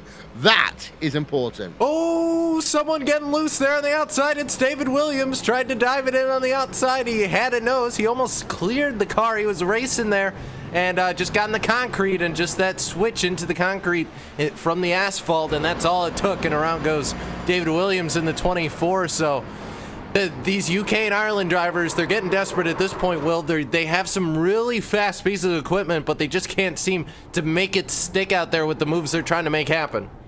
Yeah, indeed so. And David Williams, of course, you've seen him on Race Day. You've seen him on previously the Blancpain GT Series and the iRacing World Championship Grand Prix Series as well. He's now fallen down to P number 16. In fact, the closest driver to him is the driver of Joni Hagner. We have got a number of iRacing World Championship Grand Prix Series or Blancpain GT Series drivers involved in this event. But your top four, as I was saying about there, Cisco, they are all finished drivers right now. And that does not bode well for this championship here, Will. Jamie Fluke holding down the 4th and 5th. Also Tom Stanley and Chris Locker within your top 10. But everybody else through your top 15, all finished drivers. And I don't have to go to the Excel sheet to tell you that that's not good. It's not indeed. Well, it's great for Finland, I should say. It's not good for UK and Ireland. Yes, so. Indeed so. For Club Finland, however, this is the dominance they would have wanted coming into this event. Coming into the top 15 minutes of this event. We are just over 15 minutes into this event and Club Finland are leading the way. There is the top 8 then at the bottom of your screen right now. Santeri Kunkkanen leads away, but you notice there your top 4 are all finished drivers. Jamie Fluke and Tom Stanley and Chris Locker, they are UK and Ireland drivers, but 5 of your top 8 are all from Club Finland, and that, Gary, is the most important thing to note. And as if that wasn't enough, we got 9th through 15th. Again, just a huge block of Finland. So, and then there's a giant block of UK and Ireland drivers from 28th, still just right in the back. I believe Jonas had an incident too. I see him dropping down the standings, and he actually did make a pit stop. So that's one reason why. And for these finished drivers as well, they're running around, and it's that whole thing we talked about here, Gary. They've got to remember, I'm not racing my teammate, I'm holding fire. No, definitely. That's what you want to do. You want to race for your teammates, not for yourself or anybody else. I mean, you can race for yourself if you want. Just make sure that, you know, you're keeping in mind that you have to help your teammates out in any way, shape, or form, as we saw earlier. Through the trial, I believe it was with 2 Finland drivers. One of them went up to at least help with the draft as best as they could, hanging down to turn number 1 there. Yeah, that is... Here you go. You carry on. All right, yeah, right now it's just one UK and I driver in 5th place right now, but, well, that might change, actually. Jamie Fluke heading to the driver's right side, hanging down to turn number 1. He'll actually clear... Ooh. Now he's hanging to turn number 1, nearly losing control. He actually overshot by the looks of that. Now they're side by side, hanging down into the hairpin. Yeah, Fluke will have the inside down into the international horseshoe, and he will be able to complete the pass, but that was not without a little bit of a heart and mouth moment, and it will give actually Matti a chance to try and come back as they come down into turn number 6 right now on board of Matti Kadosha in the number 25 machine. But let's go back and have a look at that one, because that was an almost scary moment for Jamie Fluke as they came down in towards turn number 1. So here's a replay actually, and let's see if we can find Fluke. There we are. This is on board of him towards turn number 3 and 4, towards the start finish line, and that was really a heart and mouth moment there, Gary. Yeah, that's really, really something. I don't know if he overshot or it's just the line they took in, but that was as close as it was. That's one thing you should take lesson of. You know, you should take that, keep it in your memory bank, say, okay, maybe I shouldn't do this or do that. It's just an amazing save by Jamie Fluke, though. Unfortunate, though, that he just doesn't have anybody else to help him. Yeah, out front, though, still top 3 are Club Finland drivers. Drivers who are out of this event, who are scored laps down. Stuart Armstrong, Timo Toika, Stephen Baxter, and Simon Maltby are all either having had pit stops or are classified as lap down. Everyone is technically running except for Stuart Armstrong, but some people are classified as down the field right now. Cisco, these drivers, 25 minutes of this race to go. We are thinking that drivers should have to make a pit stop here today, but actually we've got Jürgen Tankanen right now, right behind Chris Locker. I was going to say that's a great battle, but you know what else is a great battle? 3 teammates all battling for the lead of this race. How about Mika Happinen being able to steal the lead away from Kaikkonen and then throw in Joni Heikkinen in this battle, as well as the 3 together coming into the road course. They're going to drift it coming back onto the NASCAR Oval, all 3 of them together racing. Yeah, and it's weird because we're not really focusing on that race lead because they are all Club Finland drivers, but they seem to be having fun doing what they're doing right now, Cisco. Yeah, they are. It's been a fantastic battle, and Mika was able to just kind of steal away the lead here as we head towards the bus stop. Maybe see if they can mix things up here. You can see Kaikkonen gain a ton of time through there. Over the curbs they go, but you see, you know, these battles start to air out a little bit when they get onto the oval, and all gets accordioning together going back into turn 1, Will. On board then with Santeri Kirkinen for the moment. We will keep an eye out on Chris Locker and his battle versus Joni Tankkinen as well. Up to 181, 2, 3, 4, 5, up to 185 miles an hour in towards turn 1. And there is Chris Locker. You can see him now. He's got Joni Tankkinen right behind him towards the start-finish line. And Jari Latari actually is involved in a battle with these guys as well. In towards turn 1 they come. And Cisco, a lot of brake smoke coming out there. Yeah, it's Tom Stanley also lost the corner kind of going through there. We've been watching Locker, the battle right in front of those guys. Stanley just lost out of position to Latari there, and Stanley not going to give up so easily right to the back bumper, but isn't able to get the traction off the corner, and that's going to bring that's going to kind of have him fall out of that battle, and it could bring Tankkinen right into that battle with Stanley here, depending on how it goes through the second horseshoe for these guys. Back through right-hander, only one more corner to go before they're back on the oval. Halfway through then, the final part of the World Cup of iRacing for 2017. Our race coverage is brought to you in support of male mental health charity Calm in the United Kingdom. Our broadcast fee for this race is going to support them and male mental health charities across the United Kingdom, and also raising awareness about mental health charities around the world. We have got ourselves Locker versus Tankkinen and Ari Turo. Actually, Tero right now is the driver putting the pressure on through that bus stop chicane right now. Tero versus Locker.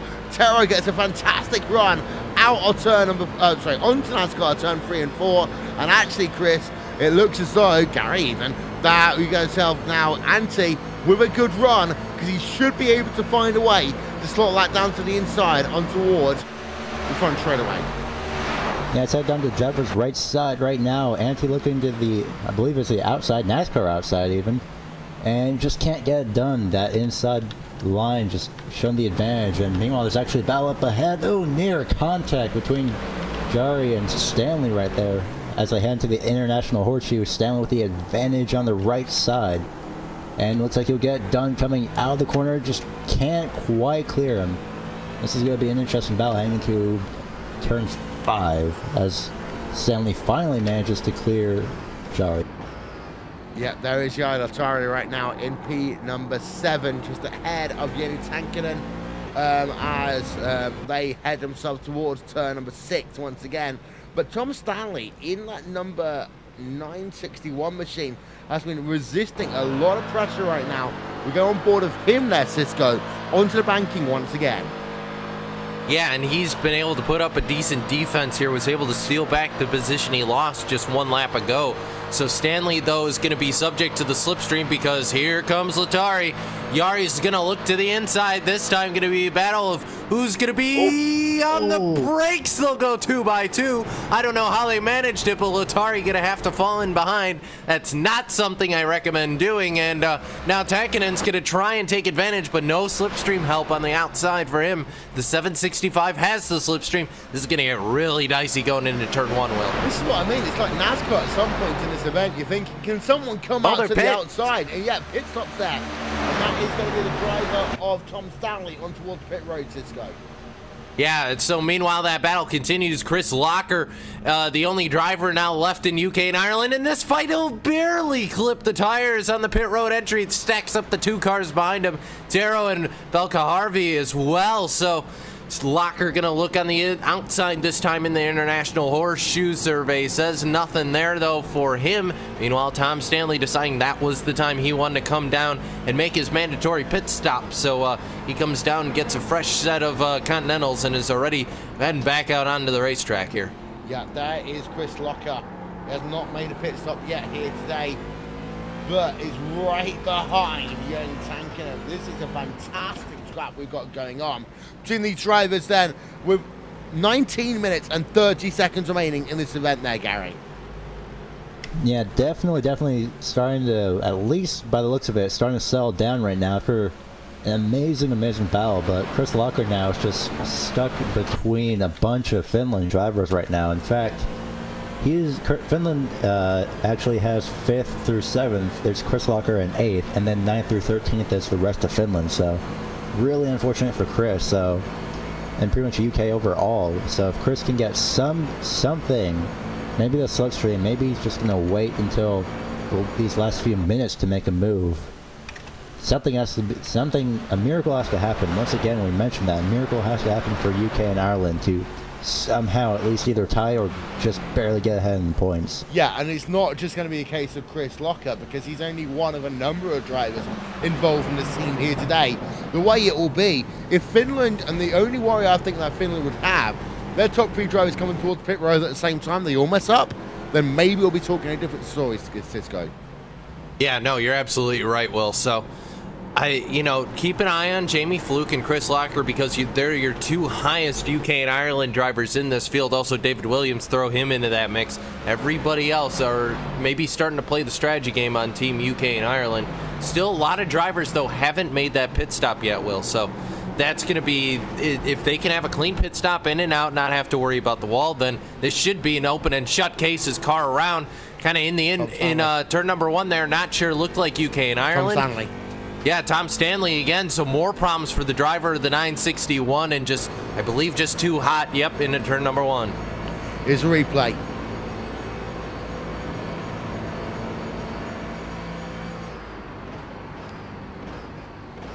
You know what? The pressure is getting to Club UK and Ireland, I think, right now here, Gary, because they are making unforced errors. And again, we're going to talk about football, talk about baseball, talk about NBA, talk about anything. Even motorsports, it's unforced errors that cost people championships. Yeah, for Tom Stanley, there was nobody behind him, so I don't know if he overbraked, but he definitely went in way too hot into turn number 1 there, so just an unforced error. If there's no one behind you, then you should just at least do your best to take it easy, unless you're Jamie Fluke and you have a Finland driver right behind you. This might end up being a battle for 4th place, maybe not. But right now, Chris Locker is actually all on his own right now. He's actually ahead of 3 Finland drivers right now. As a UK9 driver leaving pit road, that's Seymour Harding. David Williams now up to 10th place. Yeah, we have had a number of people, however, pit. We've got 16 minutes remaining in this event. Fluke versus Kadosha going on right now. 7 tenths of a second separating them. Now, the thing is, you want to kind of have a gap about 1.2 or above, really, Cisco, to avoid really being driven in on that outfield section.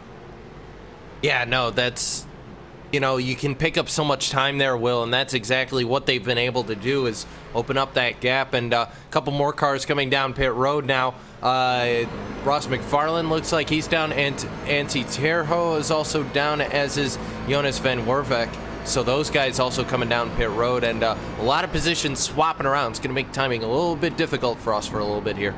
Yeah, it will do indeed. That is Kadosha. There are your top 3 drivers, by the way. Will they come on towards pit road this time by? The answer to that question is going to be no. P1, P2, yes they are coming in. P1, P2, P3, all at the same time. Clinical is what I can say there, really, Gary, for all 3 of those drivers. Yeah, you just have to get in smooth and out smooth. No pressure on pit road. Don't pressure your teammates into doing something that would force them to make a mistake. All you have to do is just get in your pit stall, leave your pit stall. Oh no, as Kekkonen actually pulled into his stall too soon. He misjudged it by about a car length by mistake, so that's going to set them back just a little bit. But they do come out and everything looks to be pretty much okay then. He says, go on. Yeah, Joey Heikkinen actually clipped the grass. I thought I was going to make a mistake there, so really, really close call there. But they do come out okay for the most part. They are all back on track as well. So they will do another lap here of this Daytona International Racetrack. And well, now we are down to less than 15 minutes to go, Cisco. Yeah, time running out. And right now, Finland controls 1st, 2nd, 4th through 7th, 9th through 10th, and then 12th, 13th, and 14th here. So UK and Ireland, I guess it's going to be easier to say, they're sitting 3rd, 8th, and 11th in your top 15, as well as 15th with Tom Stanley. Then you got Sam Fitzpatrick and Nick Sidgley in 19th and 20th. Every vast majority of the team sits 26th through 35th right now here, Will. The drivers who have not pitted, they are Kadosha, Cinnamon, Williams, and Hagner. So 3 Finnish drivers, 1 Club UK and Ireland driver. But there is one of them on towards pit road as we speak, Cisco. That is Matti Kadosha there in the number 25 even, Club Finland machine. Yep, Kai Soja coming down to his pit stall here to refuel and get some fresh Continentals here. So Corvette pulls into his stall here. Yep, he'll make it a little bit crooked there, but nonetheless, Auto Jack's going to hop up on that car. Meanwhile, you see a couple cars leaving. Terho heads back out. I believe that was his 2nd time down, and Toika is as well on the access road coming back on track, and we're actually going to pick up a little bit of a battle as that's happening. Kekkonen and Heikkinen all together once again battling for that lead. Yeah, indeed. So there is a look then at Happinen versus... I mean, these guys aren't going to fight, really. Let's be honest about it, Gary. They will fight, but not fight. And anyone who knows me will know the fact there's 2 differences there. Oh, yeah, I actually did pick up on that. They can fight each other, you know, like you said, you know, they can just race around, swap positions as much as possible. But what you're saying is that they can do that, but they just can't, you know, pressure their teammates into doing something that they don't want to do, or make unnecessary moves, you know, like diving into the bus stop chicane at the last moment. Next thing you know, you have 2 Finland drivers out, if that would happen. As the top 3 then are all finished. Jamie Fluke remains in that 4th place, but has got a driver right behind him, just coming out of pit road, Matti Kadosha there for Club Finland, number 25 machine. Only 1.5 tenths of a second behind Jamie Fluke right now with 12 minutes to go, Gary. Yeah, Matty actually had a almost major problem hanging the pit road. He was trying to get around the lap car that was part of UK and I, but just a bit side contact when he tried to make his way into pit road, but nothing major happened. So on the bright side, he's still in 5th. He's still in the top 5.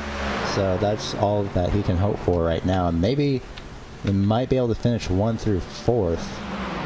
But we'll see what happens here, as there's Antti Terho in pit road. I believe that's not exactly sure what number pit stop it is, maybe 3rd or 1st. He's currently scored in roughly 38th position right now, so probably just getting some kind of advantage that he can do in case anything were to happen later on. Yeah, and Kadosha there in the number 25 machine remains in that 5th position. There is a look then at your top 8 after pit stops. And it is 1, 2, 3 for Finland. Fluke up into P number 4, but then P5 through P8 are all Club Finland drivers. And Cisco, that really does tell the story of today. Yep, Finland's been able to just put the stranglehold on the field, and UK and Ireland's just not able to just get in and break that stranglehold. They've had so many cars up in this, and they've just been able to use the numbers game, Will. And I hate to use a WWE reference here, but that's basically what it's been. Finland's just had more drivers up here, and they've just been able to kind of stop UK and Ireland from moving up the field. Yeah, here's a look then at one of your top 3 drivers. This is on board right now with the driver of Mika Happinen. His pit stop time was 10.2 seconds.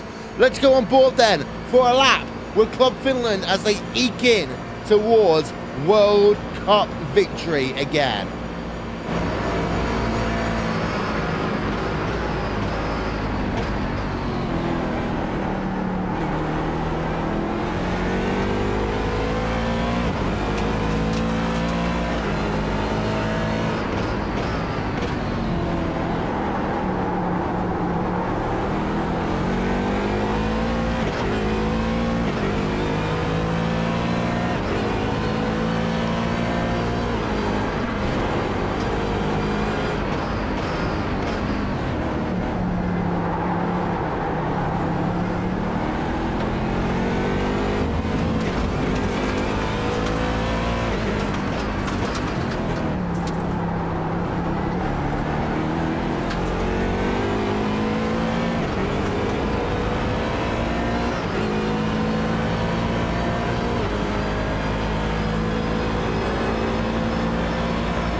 That is Mika Happinen then. Best lap of the day, 136.603 for him. 24 machines spun around down at turn number 1 a lap ago there, Gary. Yeah, he actually pulled it. Not sure, let me, once again. Yeah, he just sat there, actually. He just, I don't know why, but he just, some reason he just sat there after what happened. After he spun out in turn 1, he overcorrected. He started to spin out towards pretty much what was, what would have been the tire barrier. So he's heading into turn 1, goes to the left just a bit, then overcorrects by a severe amount. Then he just sits there, lets everyone go, and now he's, well, he was in 10th, now he's down to 26th. So not really a good thing, not really good plan to do, just sit there. I mean, I understand that, you know, he could be really frustrated after what happened there, but the one thing you want to do is get going as soon as he can, and unfortunately that's not the case for Williams. He spun it again. He spins around once again and return number 1. Yeah, and again, he just has to move out the way to avoid running into the side of a Club UK and Ireland driver. But this is David Williams here, Cisco, that we're talking about. He's a World Championship driver. He's been a World Championship driver for many years. He's one of those weapons for Club UK and Ireland, but he's just not performing. I don't know if there's any damage that we can't see on that Corvette that is really impacting him today, because I can't see any damage. I've had a look on the left side, had a look on the right side. It all seems to be okay. So maybe a setup issue, maybe a brake bias issue. Hey, it could be that, or there could be the fact that, well, maybe there's there's not much rubber left on the Continentals on that car, and he's just used them up trying to race here. So we'll have to see. But either way, not the night that David Williams wants to have here, and that means with him spinning earlier on, the only UK and Ireland driver in the top 13 is Jamie Fluke. Everybody else is finished. Yeah, it's about that point right now that we do a kind of like CNN-based projection that Club Finland have won the World Cup of iRacing, because that is how big the differential is going to be right now, Gary. I mean, UK and Ireland have given it a big, good shot, but they have had good qualifying, but they've not been able to convert qualifying pace into race pace when it matters.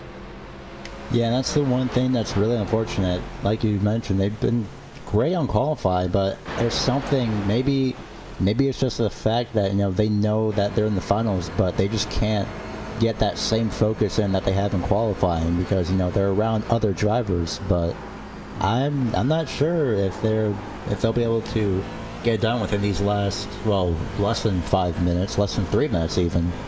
So it's really unfortunate. They've been great. There's a giant block of them right now from 24th all the way to 36th, but that's the one problem they've had, is that, you know, they've been doing great, but they've been great in the bottom half of the field instead of the top 15. Yeah, as we've got 5 minutes then remaining in this event. Don't forget, of course, tomorrow here on RaceSpot TV and on iRacing Live, it will be time for the final round of McLaren's World's Fastest Gamer. We've done 3 races so far. It's time for our 4th as we head ourselves over to Interlagos, Brazil, and one driver will stamp their ticket to the finals of McLaren's World's Fastest Gamer. Who will it be? You have to find out tomorrow night at 7 p.m. GMT, 2 p.m. Eastern Time. I will say one thing, a predominantly Finnish racing team and Orion race team have been so strong in that one this season as well, Cisco. Yeah, they absolutely have. It looks like more issues for Stephen Baxter in the 35. Found himself turned around on the infield. But yeah, you've been absolutely right, Will. Orion has really stepped up and been able to put a couple drivers into this fight here for that spot at McLaren. And it's been entertaining to watch. And we're really looking forward to that race tomorrow night. Joni Häkkinen versus Santino Kukkonen. This is technically the battle for the race lead. They are lapping Club UK and Ireland traffic. And how bad must you feel as a Club UK and Ireland driver, knowing you're about to be lapped in a 45-minute event here, everyone in the same car for the World Cup finals here, Gary?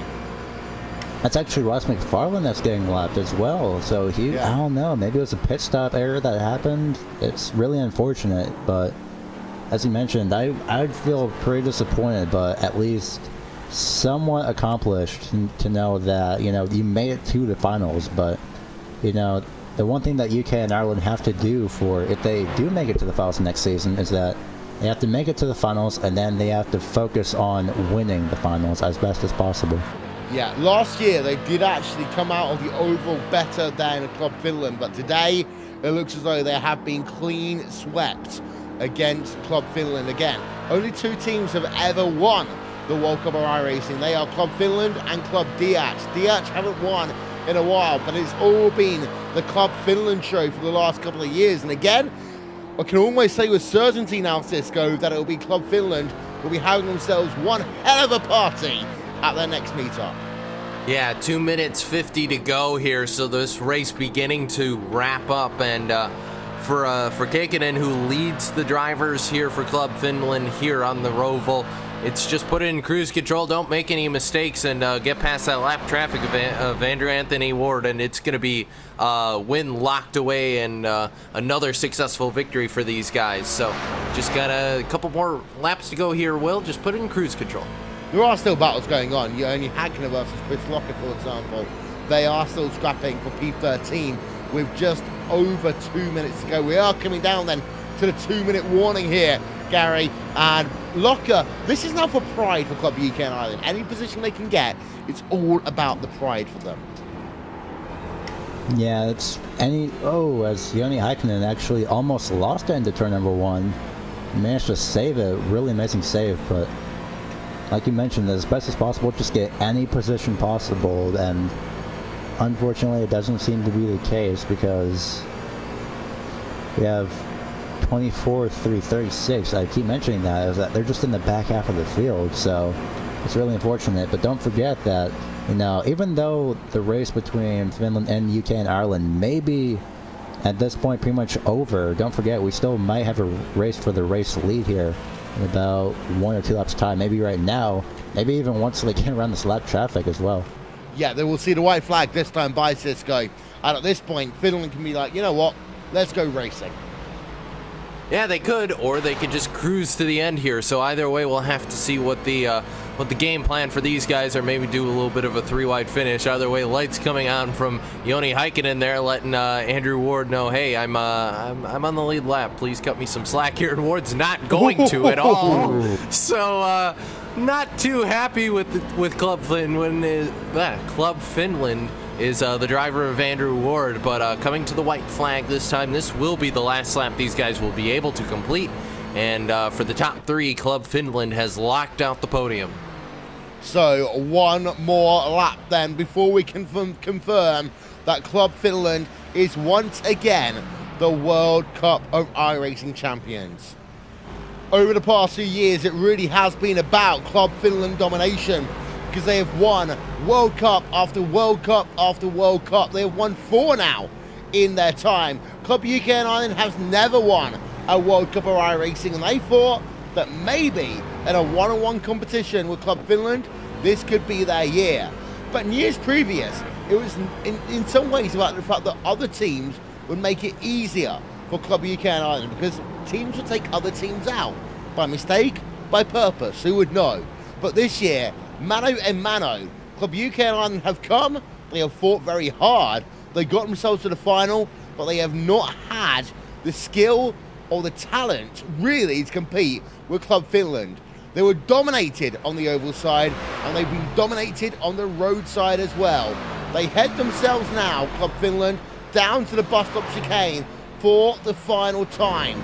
The gap is technically 1 second between Kentaro Kokkonen and Yoni Hakkinen, who are on board of P number 2 right now, but I wouldn't be surprised if we see ourselves a photo finish coming up here in just a couple of moments time. Through NASCAR turn 3 and 4 they come for the final time, and for the 5th time, Club Finland are the World Cup of iRacing champions. They come through in formation finish. Club Finland, 5-time World Cup champions.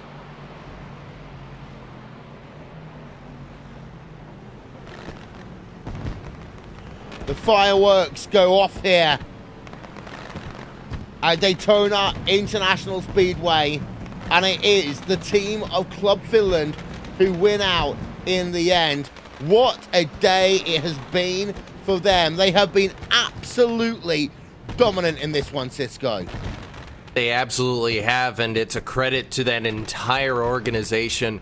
Top 13 with the exception of one car, and it was Jamie Fluke who was able to be the sole guy in UK and Ireland to try and be able to dethrone Finland, but sadly the team of Team Finland has just dominated here. Fireworks go off, and wow, Gary, what a race it's been. 5-time world champions then for Club Finland, and well, you know what, they absolutely deserve it. They didn't really put a foot wrong.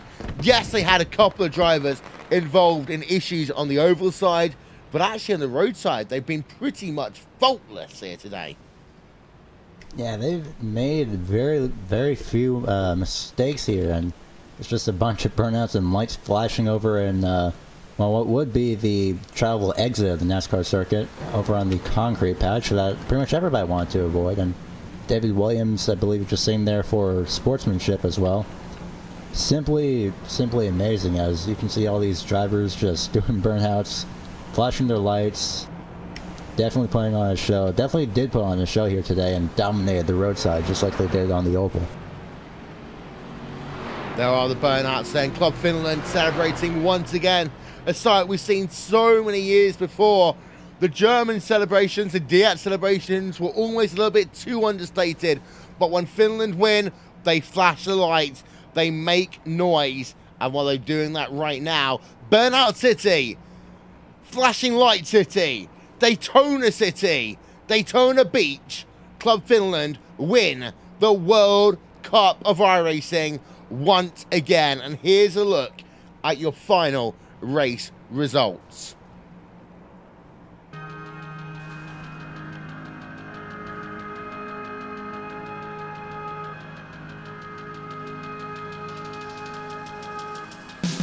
Only one Club UK and Ireland driver inside your top 10 says the entire story.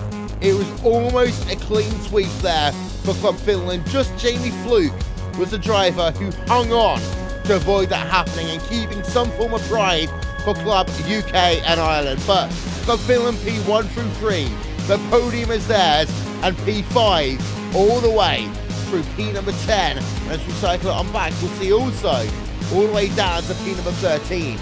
Chris Locker in 14th place for Club UK and Ireland. And then you got yourself a mixture of Finnish, UK and Ireland drivers, and more Finnish drivers rounding out your top 20. Where are the rest of the UK and Ireland drivers? Well, there you see them. They lock out P24 all the way through down to P number 30. That is not what they would have wanted here today, because of course it's a team effort. It's not about who wins, it's about who gets the most points as a team overall. Antitero, Fraser Williamson and Stuart Armstrong all classified as out of this event. But we have had ourselves a crazy day here in terms of the World Cup of iRacing. When we come back, it's time to talk to Team Finland.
Finland are the World Cup of iRacing champions once again, after, we will have to say here, Cisco, quite literally rolling over Club UK and Ireland.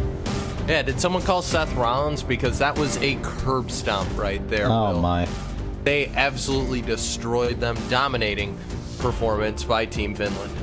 Yeah, indeed. So we have got the congregation from Finland here, but before we do that, I'm supposing that I have to do one thing right now. Ladies and gentlemen, the Finnish national anthem.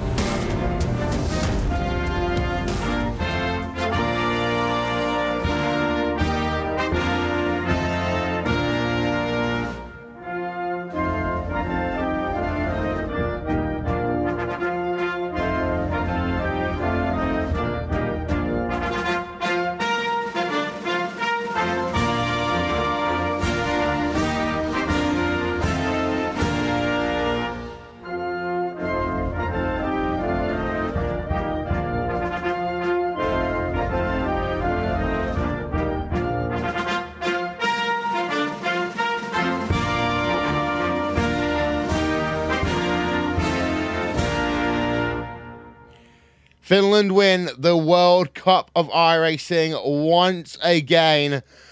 I'm going to start off by talking to Joni Backman and Jonas Unsenpurka. I mean, you guys right now, I'm surprised over the fact that you are so quiet on TeamSpeak.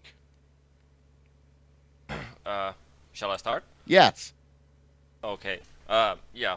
We're pretty quiet in TeamSpeak for a number of reasons, but yeah, naturally we're happy. But I just want to say that there has been the passing of the torch with club captains this June. So Jonas was kind enough to take the torch that I passed on. So I just want to say congratulations to Jonas. He did an outstanding job of gathering Club Finland for this event, and yeah, I'll let Jonas do the rest of the talking, but as of now I'm officially retired from being a Club Finland captain. Jonas, the first question to you then is, are the Club Finland parties going to be as wild as when Joni used to run them?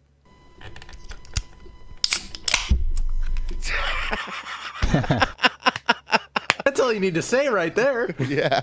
Yes, and well, Joni did a fantastic job for a number of years, and this year it was me and Aleksi Elomaa who took the torch. Elomaa was already the captain, so me and Elomaa, well, we did the duty. I did most of the hiring part, and Elomaa ran the oval side, and as you did, saw the result was fantastic. But to answer your question, yes, the parties are gonna be wild, and they are gonna take place at Marketplace for every year. Of every day, 24/7, 365, unless it's a leap year, 366. Okay, so before we get into the party situation again, I've got to ask you a serious question here, because you came into this event, it was, again, on paper, Club UK and Ireland versus Club Finland was supposed to be the closest matchup we've had in a number of years. Yes. And to be frank and honest, and I know I'm going to get some kickback for this, you spanked Club UK and Ireland. How did you do it? With a belt. Okay, how do you do it on the racetrack? To be honest, I gave them a little bit of a speech. Do you know the movie Miracle? Yes. Yes, translated to Finnish, part of that speech, part of what I added into it myself. We gathered a great group. We got some great last-minute reinforcements like Jari Lohtari, for example, and Joni Backman like a week before the event. Great reinforcements. And to be honest, we just ran the race of our lives. On paper, the matchup was very even. We had in our calculations that we have to be very good on the road side, because I thought we were going to lose the oval side, and I thought we weren't going to win either event. We just have to win it by being consistent.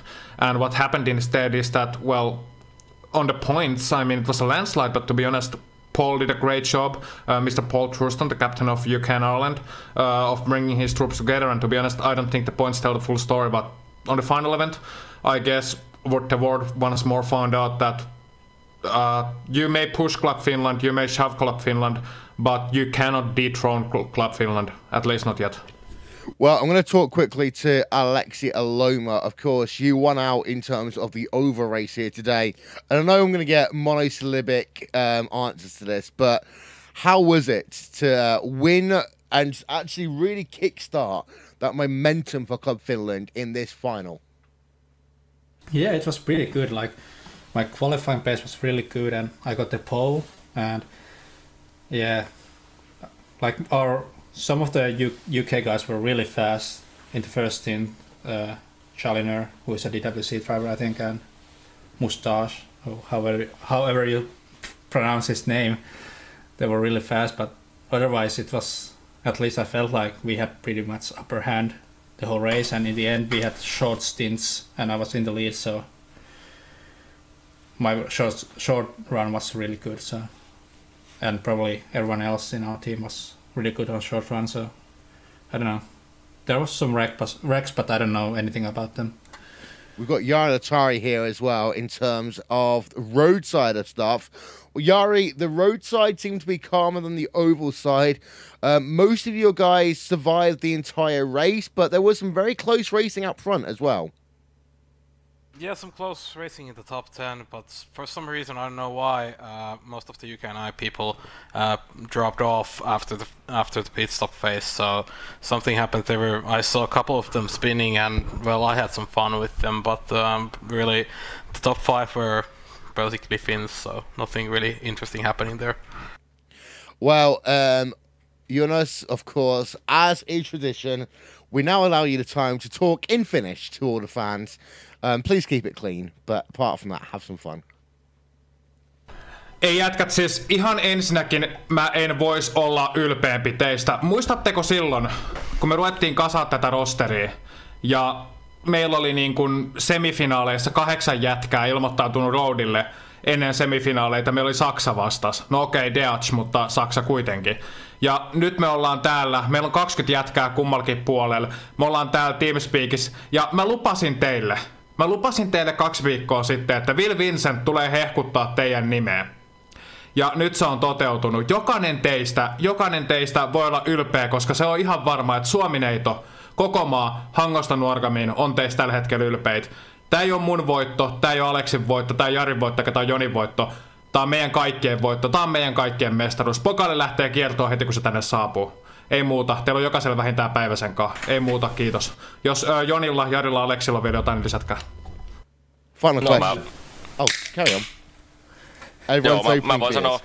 Mä voin sanoa tuohon perään, että hemmetin iso kiitos Joonakselle, että Joonakselle ja Aleksille tuosta kapteenityöstä ja ovaalipuolelle hemmetin hyvää settiä ja ei oikeastaan keksi. Mä olin oikeasti hyvin skeptinen tuossa kesällä vielä tästä tämän finaalin onnistumisesta, mutta ei se näköjään vaadi kuin hyvä klubi ja sinne paremman kapteenin, niin homma toimii. Kiitos. Totean tähän vaan, että olispa kaljaa. Hashtag oispa kaljaa. One more thing, Will. One more thing. Todella tavataan. I've got one more question for you. Yes, go on. When's the party and am I invited? Yes. When's I the told party? you 24/7, 365, and you are invited. You're always invited to Finland. You're practically our citizen. Okay, well, thank you very much there, Jonas, Yoni, Yari, Alexei. Will I invite you here to next December? This 10-4. December. 10-4. We're having a meetup, smaller but still. Congratulations on another World Cup of iRacing victory. That, ladies and gentlemen, is Club Finland. And now, from happiness to potential sadness, going to talk to Paul Thurston now from Club UK and Ireland. And Paul, you guys got yourself through to the finals. And again, on paper, it seemed like the closest battle in World Cup of iRacing history. But on the day, it didn't work out for you. No, they were too quick. I mean, enormous congratulations to Finland. They basically were better than us on in both races. We were probably better prepared than we have been, I think, ever coming into this one. But it's a different format this year with the 1-to-1, and they weren't distracted by other teams being around. Normally, it's like 4 in the final, but basically they knew exactly what they needed to do. I mean, this is the first time they managed to get 20 cars out. So they brought in a lot of people who simply hadn't run in the earlier ones. So it was a little bit of a false impression that we were getting before. But from our perspective, I'm proud of the guys. I mean, our guys came out there, they did their best, and there was some good driving going on out there. There were some good performances all the way through. There's some people that we've brought new people into the club really through this. There's people who've come into the World Cup team who really didn't even know anything about UK and I before, and that's one of the big things with us. So next year we'll be stronger. We didn't like the track much. It's the track. We'll blame the track, playing the track in the car and everything. But no, Finland were too quick for us. It's as simple as that. You make a very interesting analogy over the 2-club versus 4-club situation. If it was a 4-club situation here today, do you think that your chances might have been better? Because last year, let's not forget, heading out the first round of the finals, you guys were ahead. Yeah, and we were expecting to be better out of the oval than this year as well. We weren't expecting to be like 120 odd points behind, but by any stretch. I mean, we got a really strong team out, but they basically they were just quicker than us. If we were in the 4, I don't think it would have been any different particularly. Possibly we would have had a stronger. We could probably produce a stronger 10 than we can 20. I mean, the fact that I raced in the oval, I'm not an oval race. I mean, you know yourself. I mean, I'm a skippy boy, but I've worked hard and practiced, and actually, I wasn't too bad until I actually. I couldn't avoid a couple of fins span on the straight. I tried to stop, but slowing those things down from 180 mile an hour isn't easy, and it trashed the car. I thought I was going to actually get through the whole race. That would have been nice. But I'm not quick. I was getting worried at one point. Like, if you added any more drivers, you're going to have to call me up and ask me to drive, to be honest. But what? You were on the list, mate. You were on the list. What's the circumstance for next year, Jan? Because, again, you have been in the finals year after year after year. You've been beaten down. How do you find a way, as club captain, of motivating your team to pull yourselves back up and do it again next year? We just go again. I mean, you've just got to keep. If you get knocked down, you get up again. You get quicker. I mean, if you look at our team, our top team, we were, we had some bad luck. I mean, we had some good luck. I mean, if you look in a lot of people did both races. It would be nice if we got some of our specialists. We do have a few people around the club who don't pick up on the World Cup. There is, to some extent, a downer on the World Cup within a lot of teams. But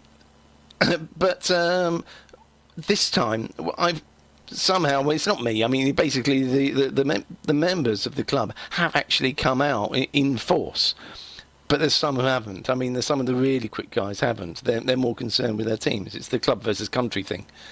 So it's similar to football, really.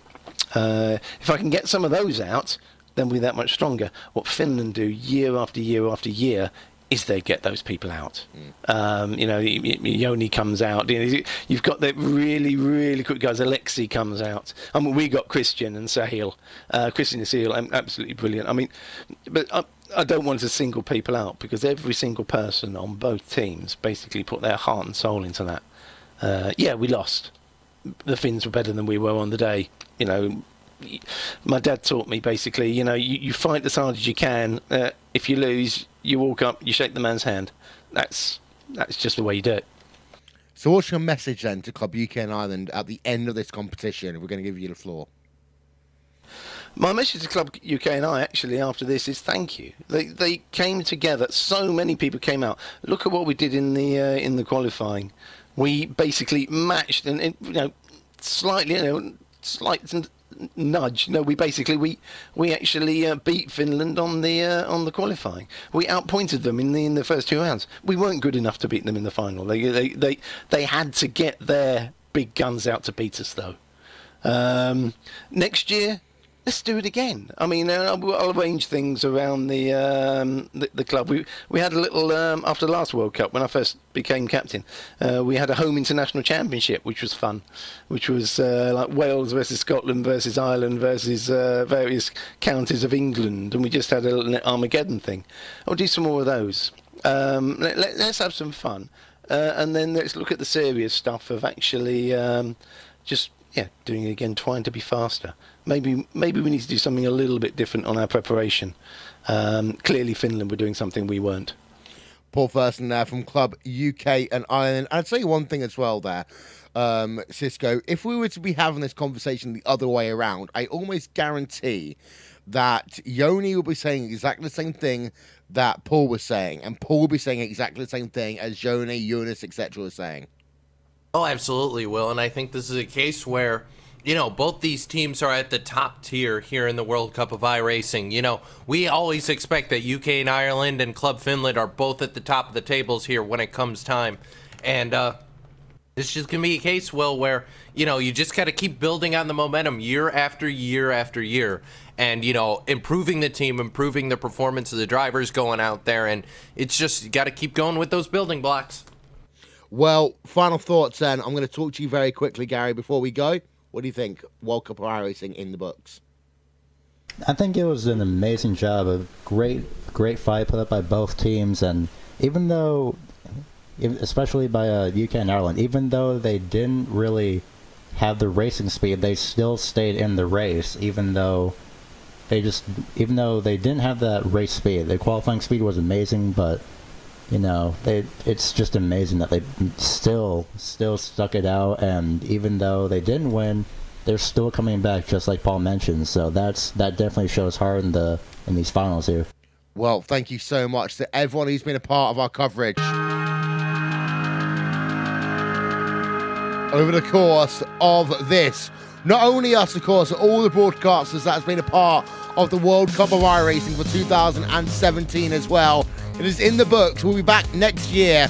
Of course, don't forget our coverage brought to you in part with Calm, a male mental health charity in the United Kingdom. That is where our broadcast fee is going for this event, because at the end of the day, we know so many people get into sim racing for those reasons, and we want to support those types of charities. So, Finland win. UK and Ireland come up close, but again, they're in a situation where they have to go home, lick their paws, and come back with another strategy for next year. But the day is all about Finland. From myself, from Gary Weaver and Cisco Scaramuza, I'm Will Vincent. We'll talk to you all next time. Bye-bye.